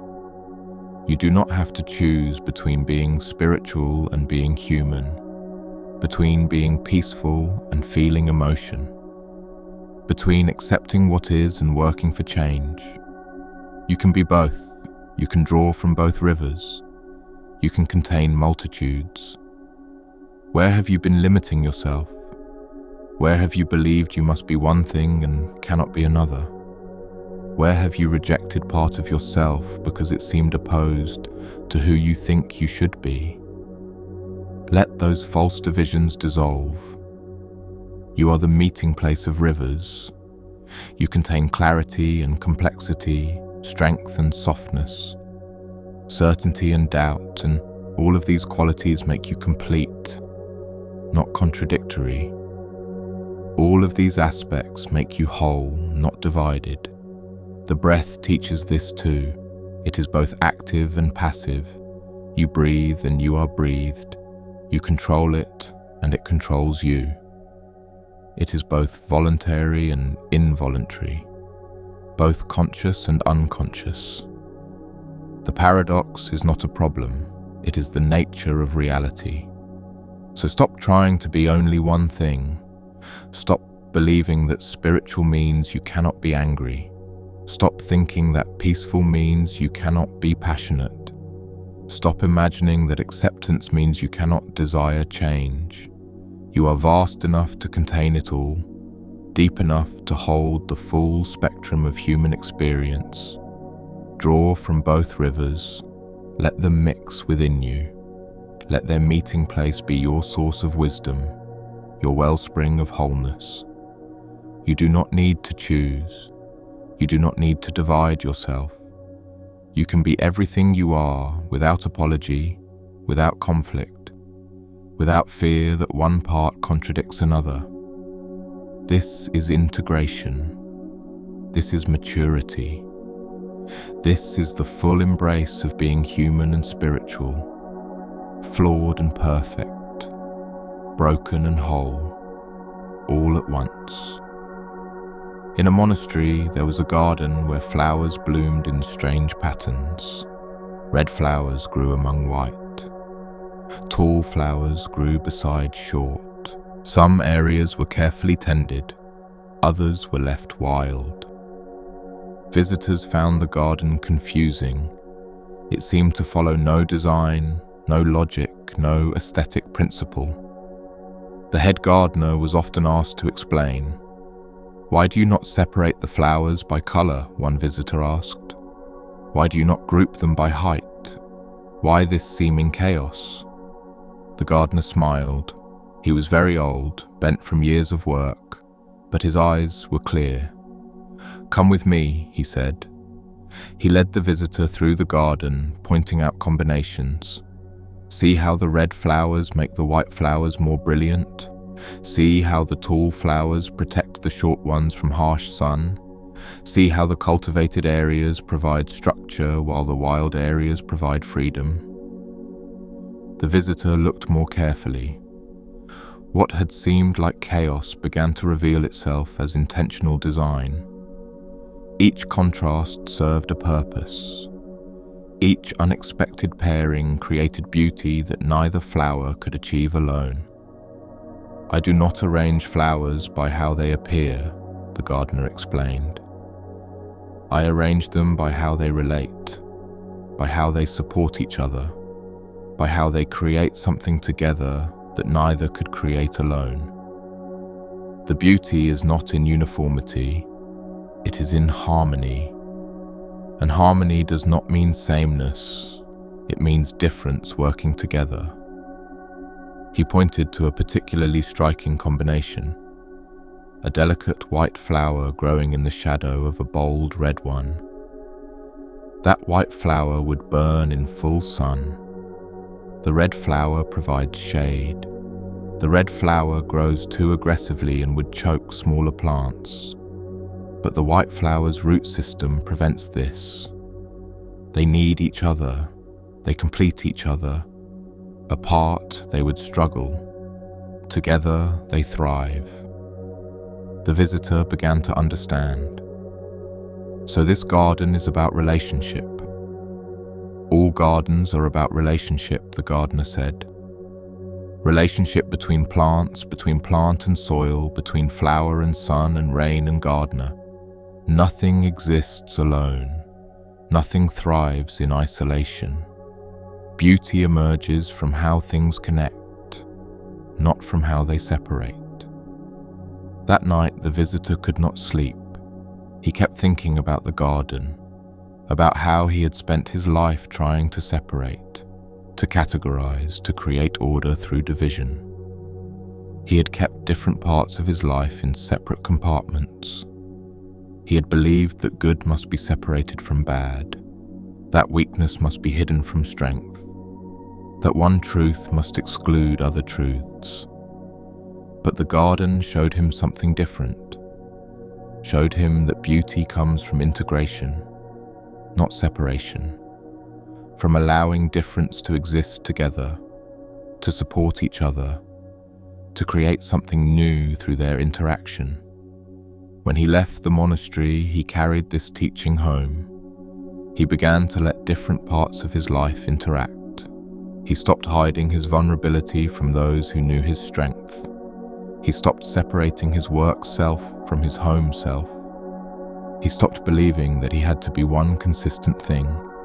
He allowed himself to be many things all at once, all related, all part of one garden. And in this integration, he found a peace he had never known. The peace of being whole, the peace of not having to maintain artificial divisions, the peace of letting everything be connected, because that's what it always was anyway. Notice how the breath connects everything. It links the inner world to the outer world, the conscious mind to the unconscious body, the past to the future through this present moment. Nothing is actually separate. You have just learned to see division where connection exists. Your emotions are connected to your thoughts. Your body is connected to your mind. Your past is connected to your present. Your personal experience is connected to universal truth. You are not a collection of separate parts trying to function together. You are one integrated whole expressing itself through different facets. When you divide yourself, when you separate the acceptable from the unacceptable, the spiritual from the mundane, the light from the shadow, you create internal conflict. You create the exhausting work of maintaining boundaries that don't actually exist. You create suffering from what should be natural integration. But you can stop. You can let the garden grow as it grows. You can let different aspects of yourself exist together. You can stop trying to cultivate only what seems beautiful and allow the wild to coexist with the tended. You can trust that everything in you has a purpose. Everything serves. Everything belongs. The red flowers and the white flowers. The tall and the short. The strong and the vulnerable. The certain and the doubting. Let them all grow together. Let them support each other.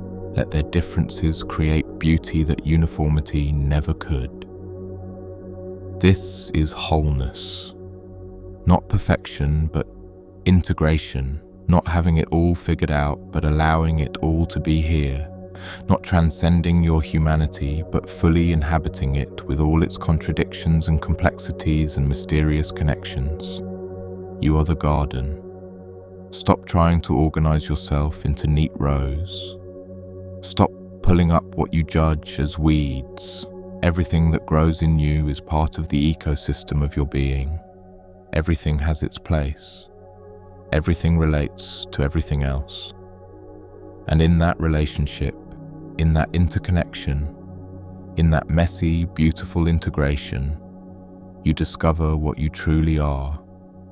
Not a separate self, carefully maintained and defended, but a process, a flow, a constant interaction of elements that creates momentary forms called emotions, thoughts, sensations, experiences, all of it connected, all of it relating, all of it one garden, one breath, one continuous unfolding. Let yourself be that whole, that connected, that integrated, and rest in the relief of no longer having to keep different parts of yourself separate. There was a student who asked her teacher, "What is the sound of one hand clapping?" This was a famous koan, meant to break the logical mind and open intuitive understanding. The student had been contemplating it for months. She had tried every answer she could conceive. None satisfied the teacher. One day, exhausted from thinking, the student sat by a stream. She watched the water flow over rocks. She listened to its sound. And suddenly she stopped trying to answer. She stopped trying to figure it out. She simply sat, simply listened, simply was. In that moment of not seeking, understanding arose, not as an answer, but as a recognition. The question itself was the teaching, the asking was the practice, the not knowing was the wisdom. She returned to her teacher and said nothing. She simply sat in silence. The teacher smiled. "Now you understand." The student was confused. "But I have no answer." "The answer," the teacher said, "is that there is no answer. The sound of one hand clapping is silence. Is the question itself, is the space between sounds, is the recognition that some questions are not meant to be answered but to be lived, to transform the questioner rather than satisfy the question. Rest here in not knowing. You do not need to have everything figured out. You do not need to understand all the mysteries. You do not need answers to every question. Some questions exist simply to break open the mind that believes understanding is the goal. What if the goal is not understanding but presence, not knowing but being, not having answers but living the questions? What if wisdom is not about accumulating knowledge, but about becoming comfortable with mystery? The mind resists this. It wants certainty. It wants answers. It wants to know and control and predict. But life is not controllable. Truth is not containable. Mystery is the fabric of existence, and trying to eliminate it is trying to eliminate reality itself. So breathe into the not knowing. Breathe into the uncertainty. Breathe into the mystery of being alive without knowing why or how or what it all means. And let that be okay. Let that be enough. Let that be the teaching itself. You are here. You are aware. You are experiencing. That is the only certainty you need. Everything else is interpretation, story, conceptual overlay. You can hold those lightly. You can let them be provisional, fluid, open to revision. You do not need to defend your understanding. You do not need to cling to your answers. What you know today may be proven wrong tomorrow. What seems true now may reveal itself as partial later. And that is the adventure of being alive. That is the joy of growth. That is the humility that keeps you open, curious, willing to see freshly. The student stopped trying to answer. In that stopping, she found something deeper than any answer could provide. She found peace with mystery. She found comfort with not knowing. She found that the question was not a problem to solve, but a door to walk through into deeper presence. Walk through that door now. Let go of the need to understand. Let go of the burden of having to know. Let go of the anxiety of uncertainty, and discover what exists in the space beyond knowing, beyond understanding, beyond the mind's constant categorization and analysis. Discover simple being, simple awareness, simple presence with what is, exactly as it is, without needing to explain it or understand it or fit it into any framework. This is freedom. This is peace. This is the sound of one hand clapping. In a village, there lived a weaver. She created tapestries of extraordinary beauty. People came from distant lands to purchase her work. Each piece was unique, with patterns that seemed to tell stories without words. One day, a young apprentice asked to study with her. The weaver agreed. But for the first year, she did not teach weaving. She taught patience.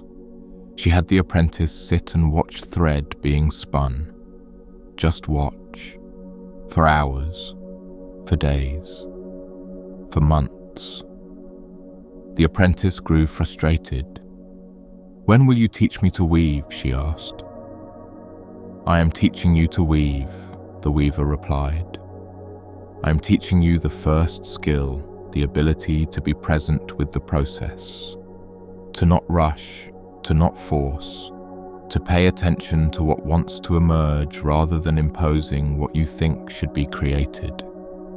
The second year, the weaver taught the apprentice about thread, about fiber, about how different materials held dye, how different weights created different textures.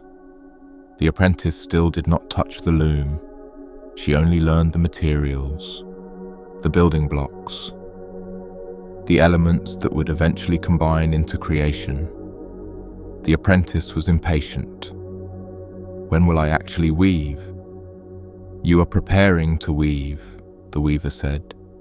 "You are learning the language. You cannot write poetry without knowing words. You cannot create tapestries without knowing thread. Be patient. The loom will wait." The third year, the weaver finally brought the apprentice to the loom, but even then, she did not teach patterns or technique. She simply had the apprentice thread the loom, over and over, taking it apart, threading it again, learning the structure, the foundation, the framework upon which all creation would rest. The apprentice wanted to create. She wanted to make beautiful things. But the weaver was relentless. "Master the basics," she said. "Master them so completely that they become automatic. Then you will be free to create. But if you skip this foundation, everything you make will be unstable, will lack integrity, will not endure." Finally, after 3 years, the apprentice was allowed to weave her first piece. It was simple, plain, nothing like the master's work, but the weaver celebrated it. "This is good," she said. "This shows you have learned. You did not rush, you did not force. You allowed the thread to guide you. You worked with the loom, not against it. You created from foundation, not from fantasy." The apprentice continued to study. Years passed. Her skill grew, but she never forgot those first 3 years. They had felt like wasted time, like frustration and delay. But they had been the most important years. They had taught her patience. They had taught her to respect the process. They had taught her that mastery is built slowly, deliberately, with attention to foundation rather than obsession with outcome. When she eventually became a master herself, she taught the same way. She made her students wait. She made them learn patience before technique. She made them master basics before attempting complexity. And those who stayed, those who trusted the process, those who learned to value foundation over flash, they became true weavers. Not just people who could make pretty things, but people who understood the deeper truth, that all creation comes from patient attention to what is fundamental. That mastery is not about speed, but about depth. That the most beautiful work emerges not from rushing toward a vision, but from slowly, carefully, patiently building the capacity to bring that vision into form. Breathe now with patience. You are not meant to have everything now. You are not meant to master everything immediately. You are meant to build slowly, to learn deeply, to develop capacity over time. This is true for spiritual practice as well. You want enlightenment now. You want peace now. You want to be different now. But transformation does not work that way. It unfolds slowly. It requires foundation. It requires patience with the process. You are learning the basics. You are learning to breathe, to be present, to notice. These seem simple. They seem like they should be prerequisites, not the practice itself, but they are the practice. They are the foundation upon which everything else is built. So do not rush, do not skip ahead, do not try to force outcomes before you have developed the capacity to sustain them. Be patient with yourself. Be patient with the process. Be patient with the slow unfolding of your own deepening. The weaver spent 3 years on basics. The apprentice thought it was wasted time, but it was the most important time. It built the foundation that allowed everything else to emerge. Your practice is the same. The time you spend simply breathing, simply being present, simply noticing. This is not wasted time. This is the foundation of everything that follows. Trust it. Trust the slowness. Trust that you are exactly where you need to be. Trust that this moment of practice, even if it feels like nothing is happening, is building capacity in ways you cannot yet perceive. The loom must be threaded before the tapestry can be woven. The thread must be understood before it can be combined. The patience must be learned before the creation can emerge. You are threading your loom. You are learning your thread. You are developing your patience. And one day, without you even noticing when it happened, you will be weaving. You will be creating. You will be expressing what you have been preparing to express. But that day comes not from rushing, not from forcing, not from trying to skip steps. It comes from patient attention to what is fundamental. So breathe, and know that this breath is not just a breath. It is practice. It is foundation. It is the threading of the loom upon which your whole life is woven. Trust the process. Trust the patience. Trust that slow and deep will always create something more lasting than fast and shallow. You are exactly where you need to be, learning exactly what you need to learn, building exactly the foundation that will support everything you are becoming. There was a temple where monks gathered each morning to meditate. They sat in silence for hours, seeking enlightenment. One monk noticed that a cat always appeared during meditation. It would walk among the meditators, purring softly, rubbing against their robes. Some monks found the cat distracting, others found it comforting. But one monk began to watch the cat with deep attention. He noticed how the cat moved, how it breathed, how it seemed utterly content in each moment. The cat never worried about yesterday, never planned for tomorrow, never compared itself to other cats, never questioned its worth, never tried to be anything other than what it was. It simply moved through its life with complete presence, total acceptance, absolute ease. The monk realized that the cat was already enlightened, not because it had practiced meditation or studied teachings or sought wisdom, but because it had never left the natural state. It had never created the separation between self and life that humans create. It simply was, fully, completely, without resistance. One morning, the monk approached the cat as it stretched in a patch of sunlight. He bowed to it. "You are my teacher," he said. The other monks looked at him strangely. Had he lost his mind? Bowing to a cat? But the monk did not care what others thought. He had seen something true. The cat embodied what all their meditation was seeking, not through effort, but through simple being, not through practice, but through nature, not through becoming, but through never leaving.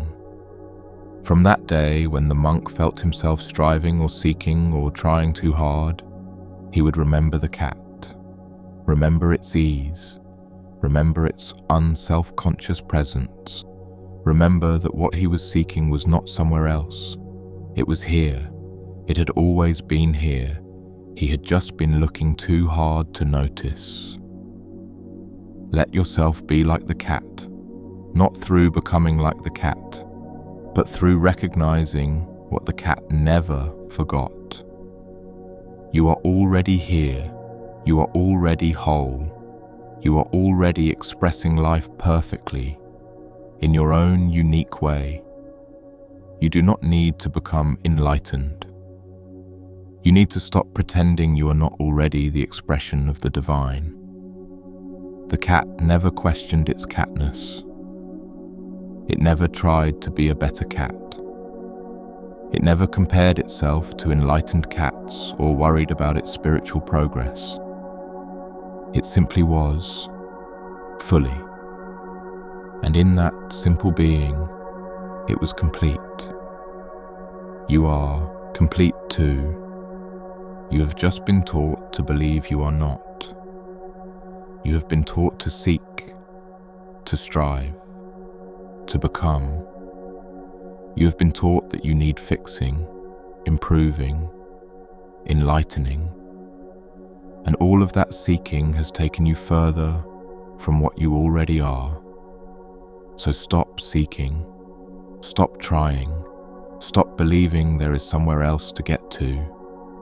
You are here, you are alive, you are aware. This is it. This is the enlightenment you have been seeking, not some transcendent state of permanent bliss, but this simple recognition: I am here, I am aware. Life is flowing through me, and that is enough. The cat in the sunlight, the rain falling, the breath moving, all of it is the same teaching. Be what you are. Stop trying to be something else. Stop seeking what you already have. Stop believing the story that you are not enough. You are enough. You have always been enough. You are the universe experiencing itself. You are consciousness exploring what it means to be alive. You are perfect in your imperfection, whole in your brokenness, complete in your incompleteness. Let that truth wash through you like warm water. Feel how it softens the places where you have been holding tension, trying to be different, trying to be better. You do not need to be better.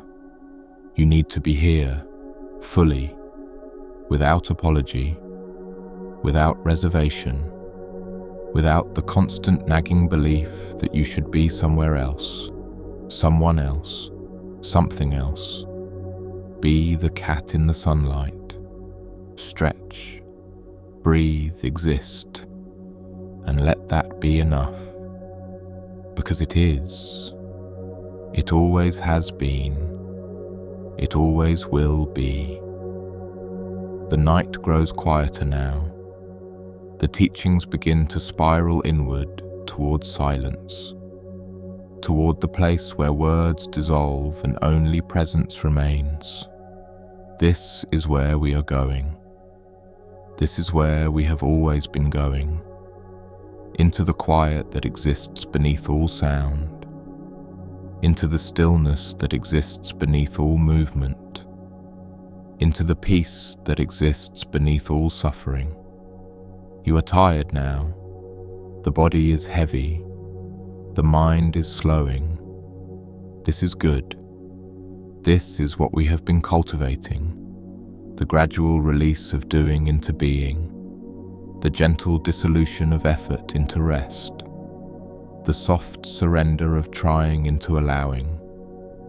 Let yourself sink deeper into the bed, into the breath, into this moment. There is nothing to hold on to, nothing to figure out, nothing to remember or understand or apply. These teachings were never meant to be grasped. They were meant to be felt, to be absorbed, to be allowed to work on you the way rain works on soil, slowly, deeply, without force. You cannot make yourself peaceful. You can only remove the obstacles to the peace that is always here. And in this quiet listening, in this gentle attention, the obstacles dissolve. The resistance softens. The grasping releases. And what remains is what was always here, waiting to be noticed. Not a new state to achieve, not a special experience to have. Just this, just the simple fact of being alive, of being aware, of being held by the vast mystery that breathes through all things. You are that mystery. You are that breath. You are that vast awareness pretending for a moment to be a separate self. And now, in the quiet, you can remember, can recognize, can let the pretense fall away and rest in what is true, not as an intellectual understanding, not as a concept to grasp, but as a felt sense, a recognition that needs no words, a coming home that was never really a departure. You have always been here. You have always been home. You have always been whole. You just forgot. You just got lost in the story. You just believed the narrative of separation, of seeking, of not enough. But that story is optional. You can set it down. You can rest in the truth that precedes all stories, the truth of simple being, simple awareness, simple presence with what is. And in that rest, healing happens. Not as something you do, but as what naturally occurs when you stop interfering, when you stop trying to fix and manage and control, when you finally allow yourself to just be the breath, be the awareness, be the vast spaciousness that holds all experience without being touched by it. You are not your thoughts. You are not your emotions. You are not your story. You are what witnesses all of that, what remains when all of that falls away, what exists before anything arises and after everything dissolves. You are the eternal now, the present moment, the only moment that ever exists. And in recognizing this, you are free, free from past, free from future, free from the burden of being someone, becoming someone, proving something.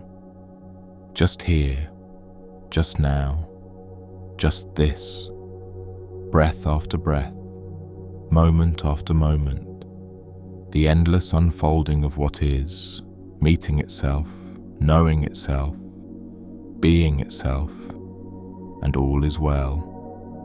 All has always been well.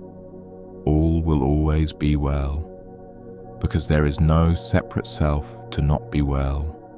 There is only this, only life, only consciousness, only being. Rest now in that truth. Let everything else fade. Let the stories dissolve. Let the seeking end. Let yourself simply be what you are. Awareness, presence, peace. You are home. In a monastery high on a mountain, there lived an old teacher known for her silence. She rarely spoke. Students would come from far away hoping to receive her wisdom, but she would simply sit with them, sometimes for hours, sometimes for days. And when they finally left, many felt they had received more from her silence than they had ever received from words. One student, more persistent than others, stayed for a month. Every day he sat with the teacher in silence. He tried to be patient. He tried to accept the wordless teaching. But finally, his frustration broke through. "Teacher," he said, "I have traveled for weeks to find you. I have sat in silence for 30 days, but I have learned nothing. Will you not speak? Will you not teach me?" The teacher looked at him for a long moment. Then she spoke, her voice soft as falling leaves.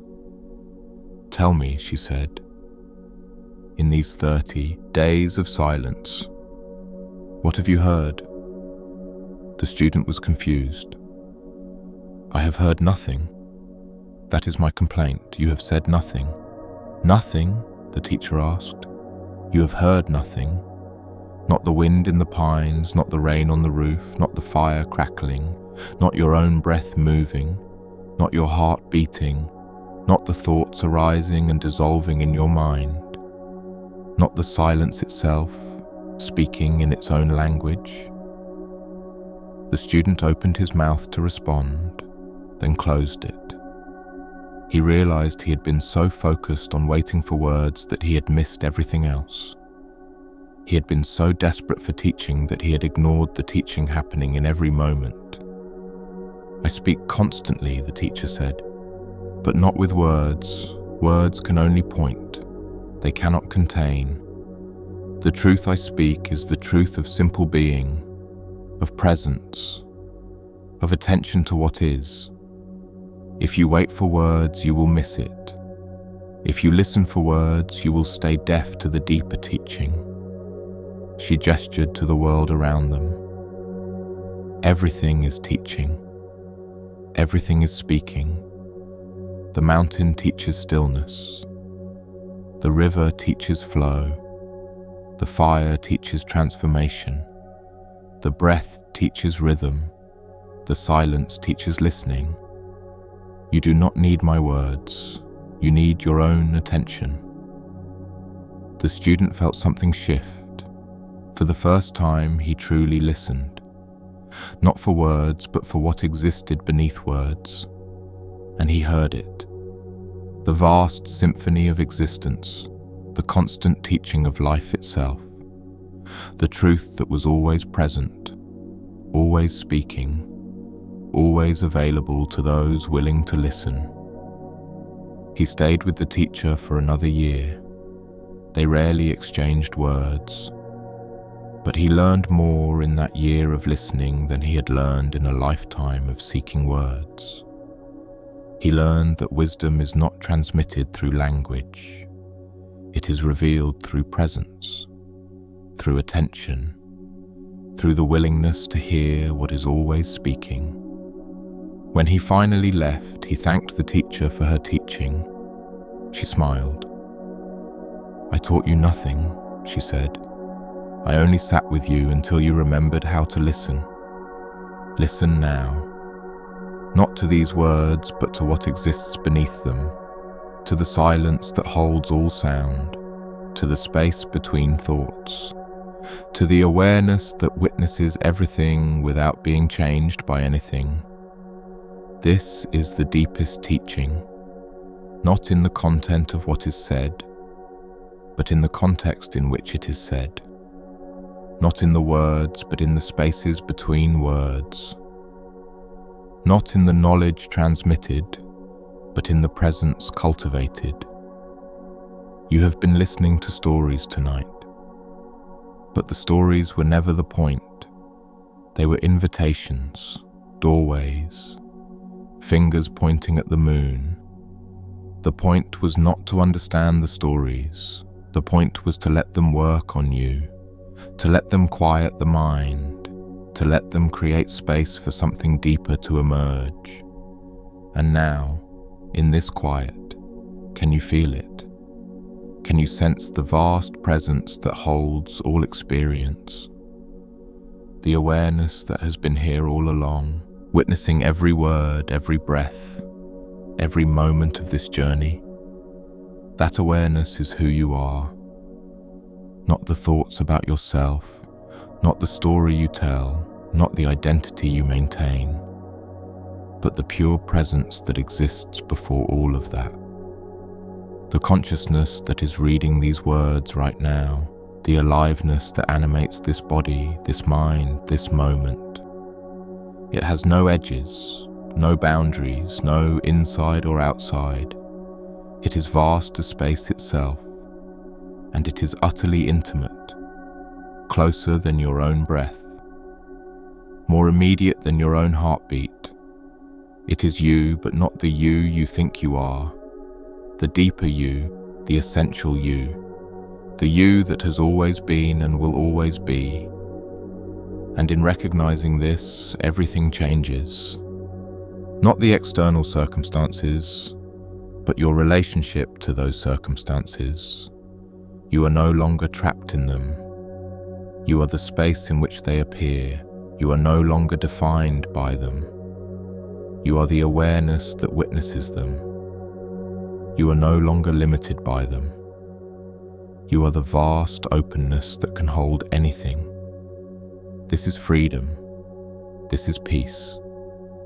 This is what all the teachings have been pointing toward. Not a state to achieve, not an experience to have, but a recognition of what you already are, what you have always been, what you can never not be. So rest here, in this recognition, in this vast presence, in this simple awareness that needs nothing, lacks nothing, is nothing, and is everything. You are home. You have always been home. You only needed to remember. There was once a sculptor who worked with stone. He was known throughout the land for his ability to create figures of extraordinary beauty and grace. People would bring him blocks of marble, and he would reveal the forms hidden within them. One day, a young student asked him, "How do you know what to carve? How do you see what is hidden in the stone?" The sculptor ran his hand over a fresh block of marble. "I do not create the form," he said. "I only remove what is unnecessary. The form is already here. It has always been here. I simply reveal it." The student did not understand. "But you decide what to carve. You choose the form." "No," the sculptor said. "The stone tells me what it wants to be. I listen to it. I feel where it is dense, where it is soft, where veins run through it, where it wants to break. And I work with its nature, not against it. I do not impose my will on the stone. I discover what the stone is already becoming." He picked up his hammer and chisel. "Watch," he said. He began to work. Each strike was deliberate, yet somehow effortless. Pieces fell away, not randomly, but with purpose. With each piece removed, the form became clearer, more defined, more itself. "I am not adding anything," the sculptor explained as he worked. "I am only removing, taking away what obscures, what hides, what prevents the essential form from being seen. The beauty was always here. I am just helping it emerge." The student watched in silence. Hours passed. The form began to appear, a figure graceful and alive, seeming to move even though it was stone. When the sculptor finally set down his tools, the student asked, "How did you know it was finished?" "When there was nothing left to remove," the sculptor said. "When every piece that remained was essential, when taking away anything else would diminish rather than reveal." The student thought about this for many days. Finally, he understood. The sculptor's work was not about creating beauty. It was about revealing beauty that was already present, about removing obstacles, about letting the essential emerge by releasing the unnecessary. This was not just a technique for working with stone.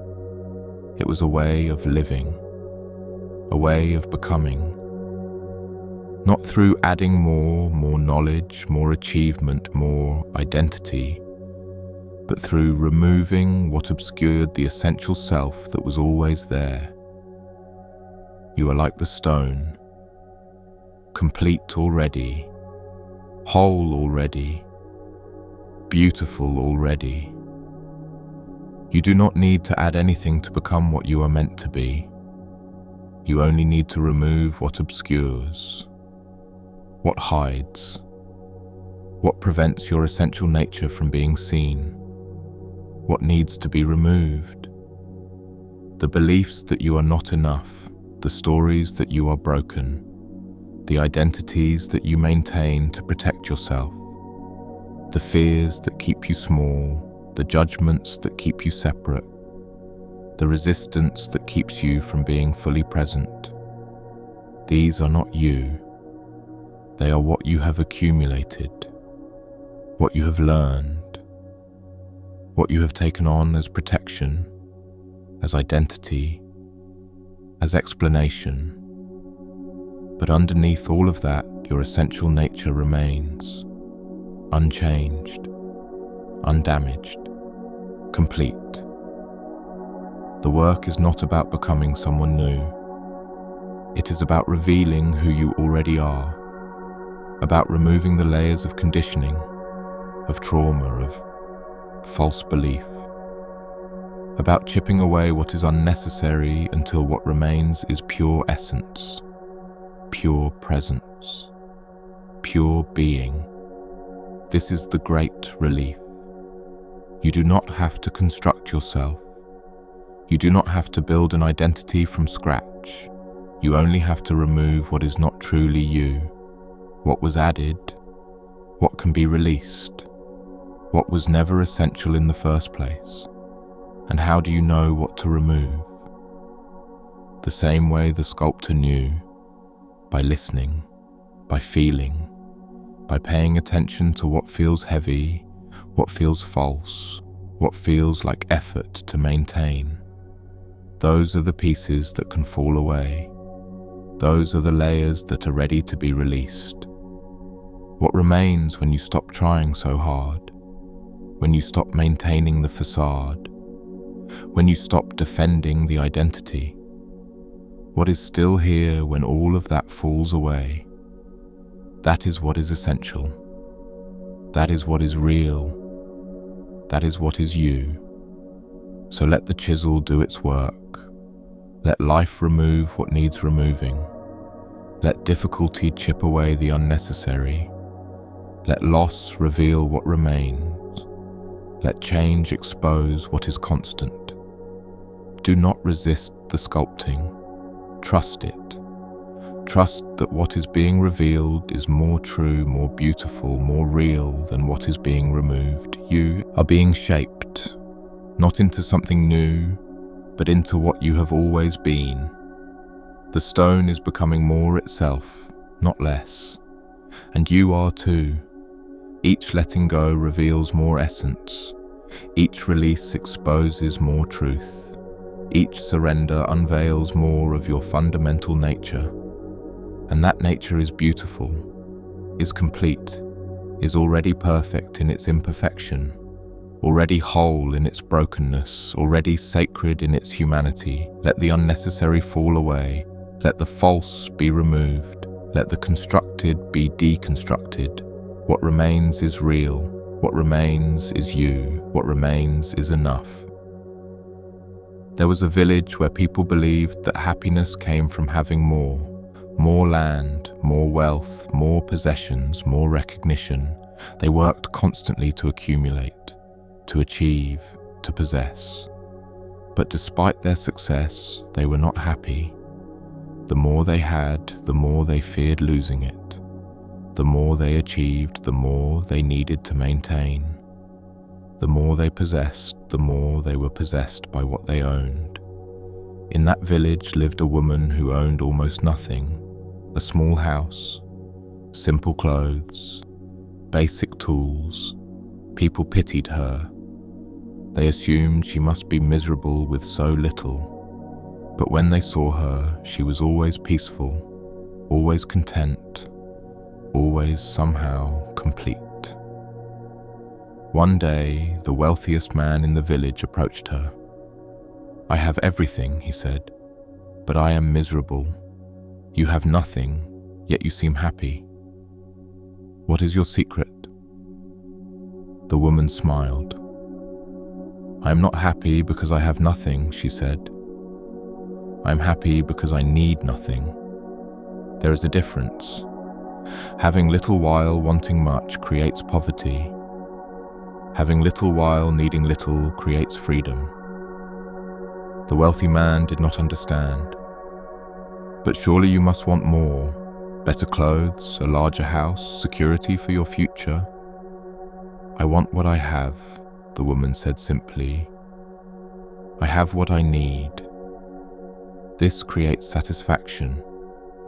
You have everything you want, but you want more than you have. This creates suffering. We both have choices, but only one creates peace." She invited him to sit on her simple porch. They watched the sun set together. "See how the sun gives its light to everyone," the woman said. "It does not give more to the wealthy or less to the poor. It shines equally. This is its nature. It holds nothing back, yet it lacks nothing. And I can be like the sun," she continued, "not by having more, but by holding less. not by accumulating, but by releasing, not by grasping, but by opening. The sun is not wealthy, but it is generous. It is not powerful, but it is constant. It is not special, but it is essential, and it wants nothing in return for what it gives. The wealthy man sat in silence, watching the sunset. He realized that his whole life had been spent trying to be more, to have more, to achieve more. But all of that accumulation had only made him feel more empty, more anxious, more trapped by his own success. "I cannot give up everything," he said finally. "I have responsibilities, family, obligations." "I'm not suggesting you give up everything," the woman said. "I am suggesting you give up wanting more than you have. Give up believing that happiness is in the next achievement. Give up thinking that if you just had a little more, you would finally be content. Give up the story that you are not enough as you are." She looked at him kindly. "Keep your wealth if it serves you, but stop letting it define you. Stop believing it makes you better or worse than anyone else. Stop thinking it will save you from fear or loss or death. It will not. Nothing external will. Peace comes from within, from accepting what is, from being content with enough." The wealthy man returned to his large house that night. For the first time, he looked at all his possessions and felt their weight. He realized he had spent years building a prison of abundance.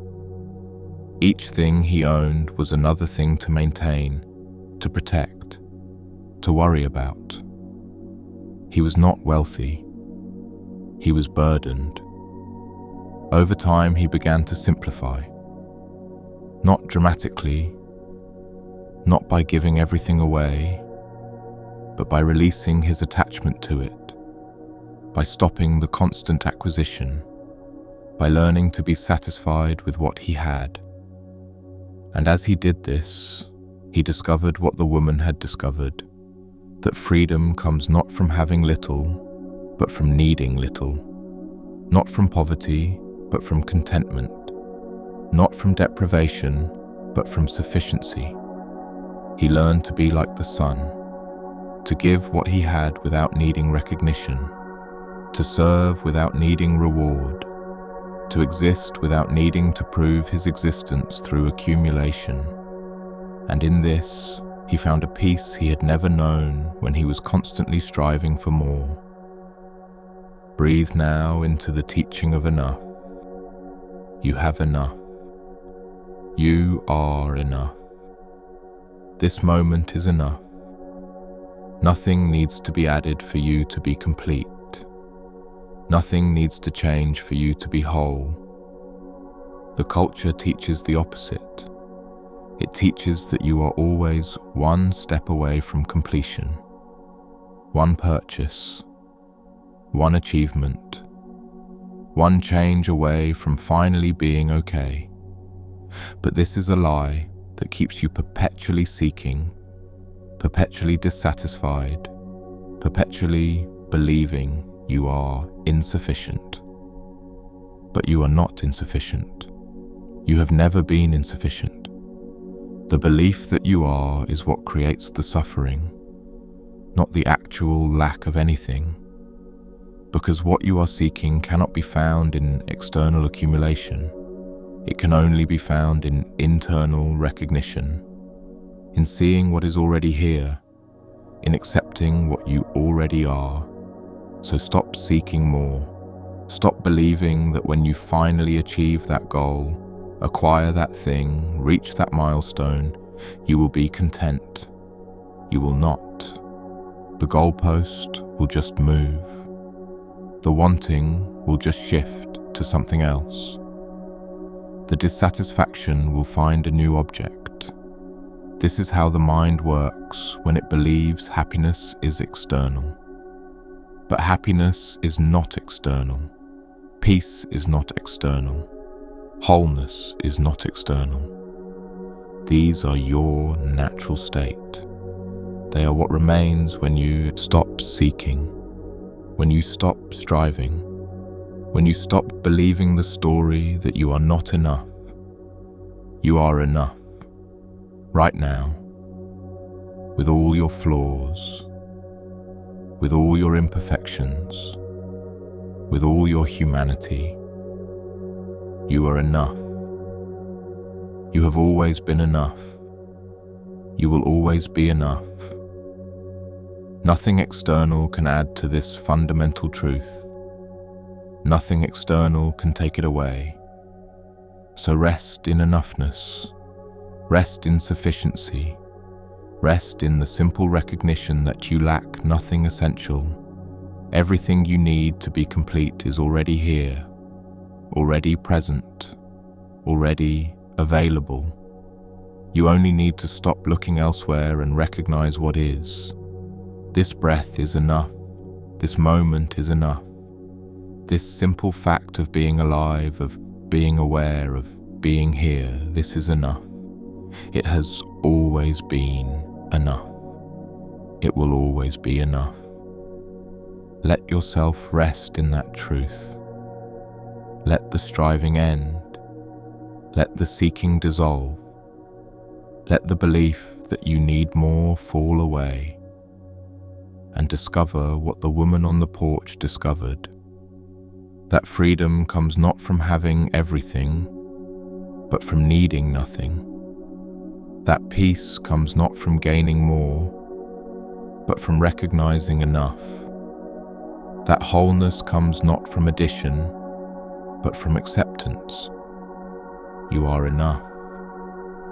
This moment is enough. All is enough. Rest there. In the final teaching of the night, we return to where we began, to breathe, to presence, to the simple truth that has been here all along, nothing complex, nothing you need to understand, nothing you need to achieve or become or prove. Just this, just awareness, just the fact of being alive in this moment. The rest is commentary, the rest is story. The rest is the mind trying to elaborate on what is essentially simple. You are here, you are aware, you are breathing. This is the fundamental truth. Everything else is built on top of this. Everything else is interpretation, meaning-making, narrative construction. But underneath it all, this simple fact remains. Here, now, aware, alive. And in recognizing this, you can rest, you can stop trying so hard. You can release the burden of becoming someone special, achieving something significant, proving your worth through external validation. You can just be, simply, completely, without apology or explanation or justification. This is freedom, this is peace. This is what all the teachings have been pointing toward. Not something complicated, not something distant, not something requiring years of practice or special knowledge or dramatic transformation. Just this recognition, this simple seeing of what is, this acceptance of what has always been true. You are awareness itself, vast, open, unlimited, witnessing all of life without being defined by any of it. You are the space in which everything appears, the context for all content, the silence that holds all sound, the stillness that contains all movement, the peace that underlies all experience. And this is not something you need to create.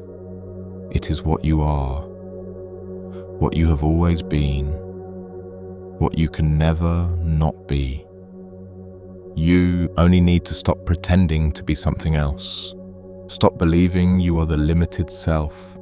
Stop identifying with the temporary forms that arise and pass. and rest in what is essential, what is constant, what is real. The teachings tonight were never really teachings. They were reminders, reflections, mirrors showing you what you already knew but had forgotten, that you are whole, that you are free, that you are peace itself, pretending for a moment to seek peace. But the seeking can end now, the journey can complete, the search can dissolve, because you are already home. You have always been home. Home is not a place you reach. It is what you are. It is here. It is now. It is this simple recognition of being. So let everything fall away. Let the stories dissolve. Let the teachings fade. Let even these words disappear and rest in what remains, in the vast silence, in the spacious awareness, in the simple presence that has been here all along. Nothing to do, nowhere to go, no one to become, just this, just now, just being.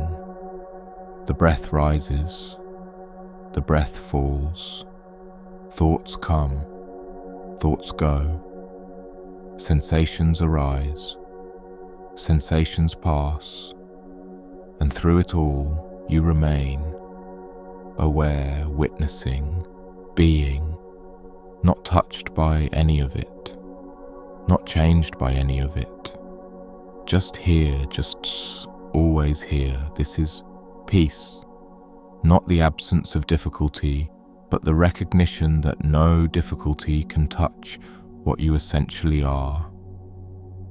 You are the sky. The weather passes through, you are the ocean. The waves rise and fall, you are awareness. Experience comes and goes, but you remain, constant, eternal, whole. Rest now in that truth. Let everything be as it is.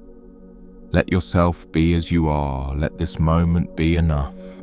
Let this breath be enough. Let this simple fact of existing be the complete and total perfection it has always been. Nothing is missing. Nothing needs to be different. Nothing needs to change. You are here, you are aware, you are alive. And that is everything. That is all. That is enough. The night is complete. The teachings are finished. The journey has arrived where it always was. Here, now, home. Let yourself dissolve into this recognition. Let the separate self fade into the vast presence that holds all selves. Let the drop return to the ocean, discovering it was never separate from the ocean. It was always ocean, temporarily believing itself to be a drop. You are not the drop. You are the ocean, vast, limitless, whole. Recognizing this is not an achievement. It is a relaxation, a letting go, a releasing of what was never true, a return to what has always been. So return now. Come home. Rest. Be. Let everything be held by the vast awareness you are. Let every breath be a prayer of recognition. Let every moment be a celebration of simple presence. You are here. Finally, truly, completely here. Not seeking, not striving, not becoming. Just being. Just this. Just now. Just enough. The candle has burned down. The words have ended. The night holds you in its vast embrace. And you can finally rest. Finally let go. Finally be what you have always been. Awareness. Presence. Peace. Home. The journey is complete, and it never began, because you never left. You only believed you had. But belief can be released, and in releasing it, you discover you are already what you sought, already home, already free, already whole. Rest now, beloved one. Rest in the truth of what you are. Rest in the peace that has always been here. Rest in the love that holds all things, including you, especially you, always you. You are held. You are known. You are loved. You are home. And all is well. All has always been well. All will always be well. Because there is only this, only now, only love, only being, only the vast mystery recognizing itself through countless forms, countless breaths, countless moments of simple existence. You are that mystery, that breath, that moment, and you are enough. You have always been enough. You will always be enough. Sleep now, or don't. It doesn't matter, because awake or asleep, you are still here, still aware, still the vast presence that holds all experience, still home, still free, still complete. This is the final teaching, and it is the same as the first teaching. You are here, you are aware, you are home. Nothing else matters. Nothing else was ever true. This is all. This is everything. This is enough. Rest now in that truth, and let peace be what it has always been. Not something you create, but what you are, what remains when you finally stop trying to be anything else. Peace, peace, peace. The journey is complete, and it was always complete, because there was never anywhere to go. You are here, you have always been here, you will always be here. Rest. Before we fade completely into silence, one final whisper, one last reflection to carry with you into the vastness of sleep and dreams. You have listened to many stories tonight, stories of monks and gardens, of calligraphers and fishermen, of rivers and bells and cats in sunlight. But all of these stories were telling the same story, your story, the story of remembering what was forgotten, the story of returning to what was never lost, the story of recognizing what you have always been. This is the only story that ever needs to be told. The story of separation and reunion, of forgetting and remembering, of leaving home and discovering you never left. It is told in every tradition, in every culture, in every age, because it is the fundamental human journey, from believing we are separate to recognizing we are whole, from thinking we must become to realizing we already are. And tonight, in this quiet space between waking and sleeping, between seeking and finding, between question and answer, you have been walking that path, not towards some distant destination, but into the simple recognition that you are already there, already here, already home. The teachings you received were not new information. They were old remembering, ancient knowing that lives in your bones, in your breath, in the deepest part of your being. You recognize them not because you learned them tonight, but because you have always known them. They are your birthright, your inheritance, your natural state. And now, As the night deepens and the words finally fade, you can rest in that knowing. You can let go of the effort to understand, to remember, to hold on to anything, because what is real does not need to be held. It holds you. What is true does not need to be understood. It understands you. What is home does not need to be found. It is where you always are. So let go completely now. Let the body be heavy. Let the mind be quiet. Let the breath be soft and slow and easy. You do not need to do anything. You do not need to be anyone. You do not need to prove anything or achieve anything or become anything. You are already complete, already whole, already exactly what you need to be. And in this completeness, you can finally rest. Not the rest of exhaustion, but the rest of recognition. The deep relaxation that comes from knowing you are held. You are seen. You are loved exactly as you are. The universe is breathing you. Life is living you.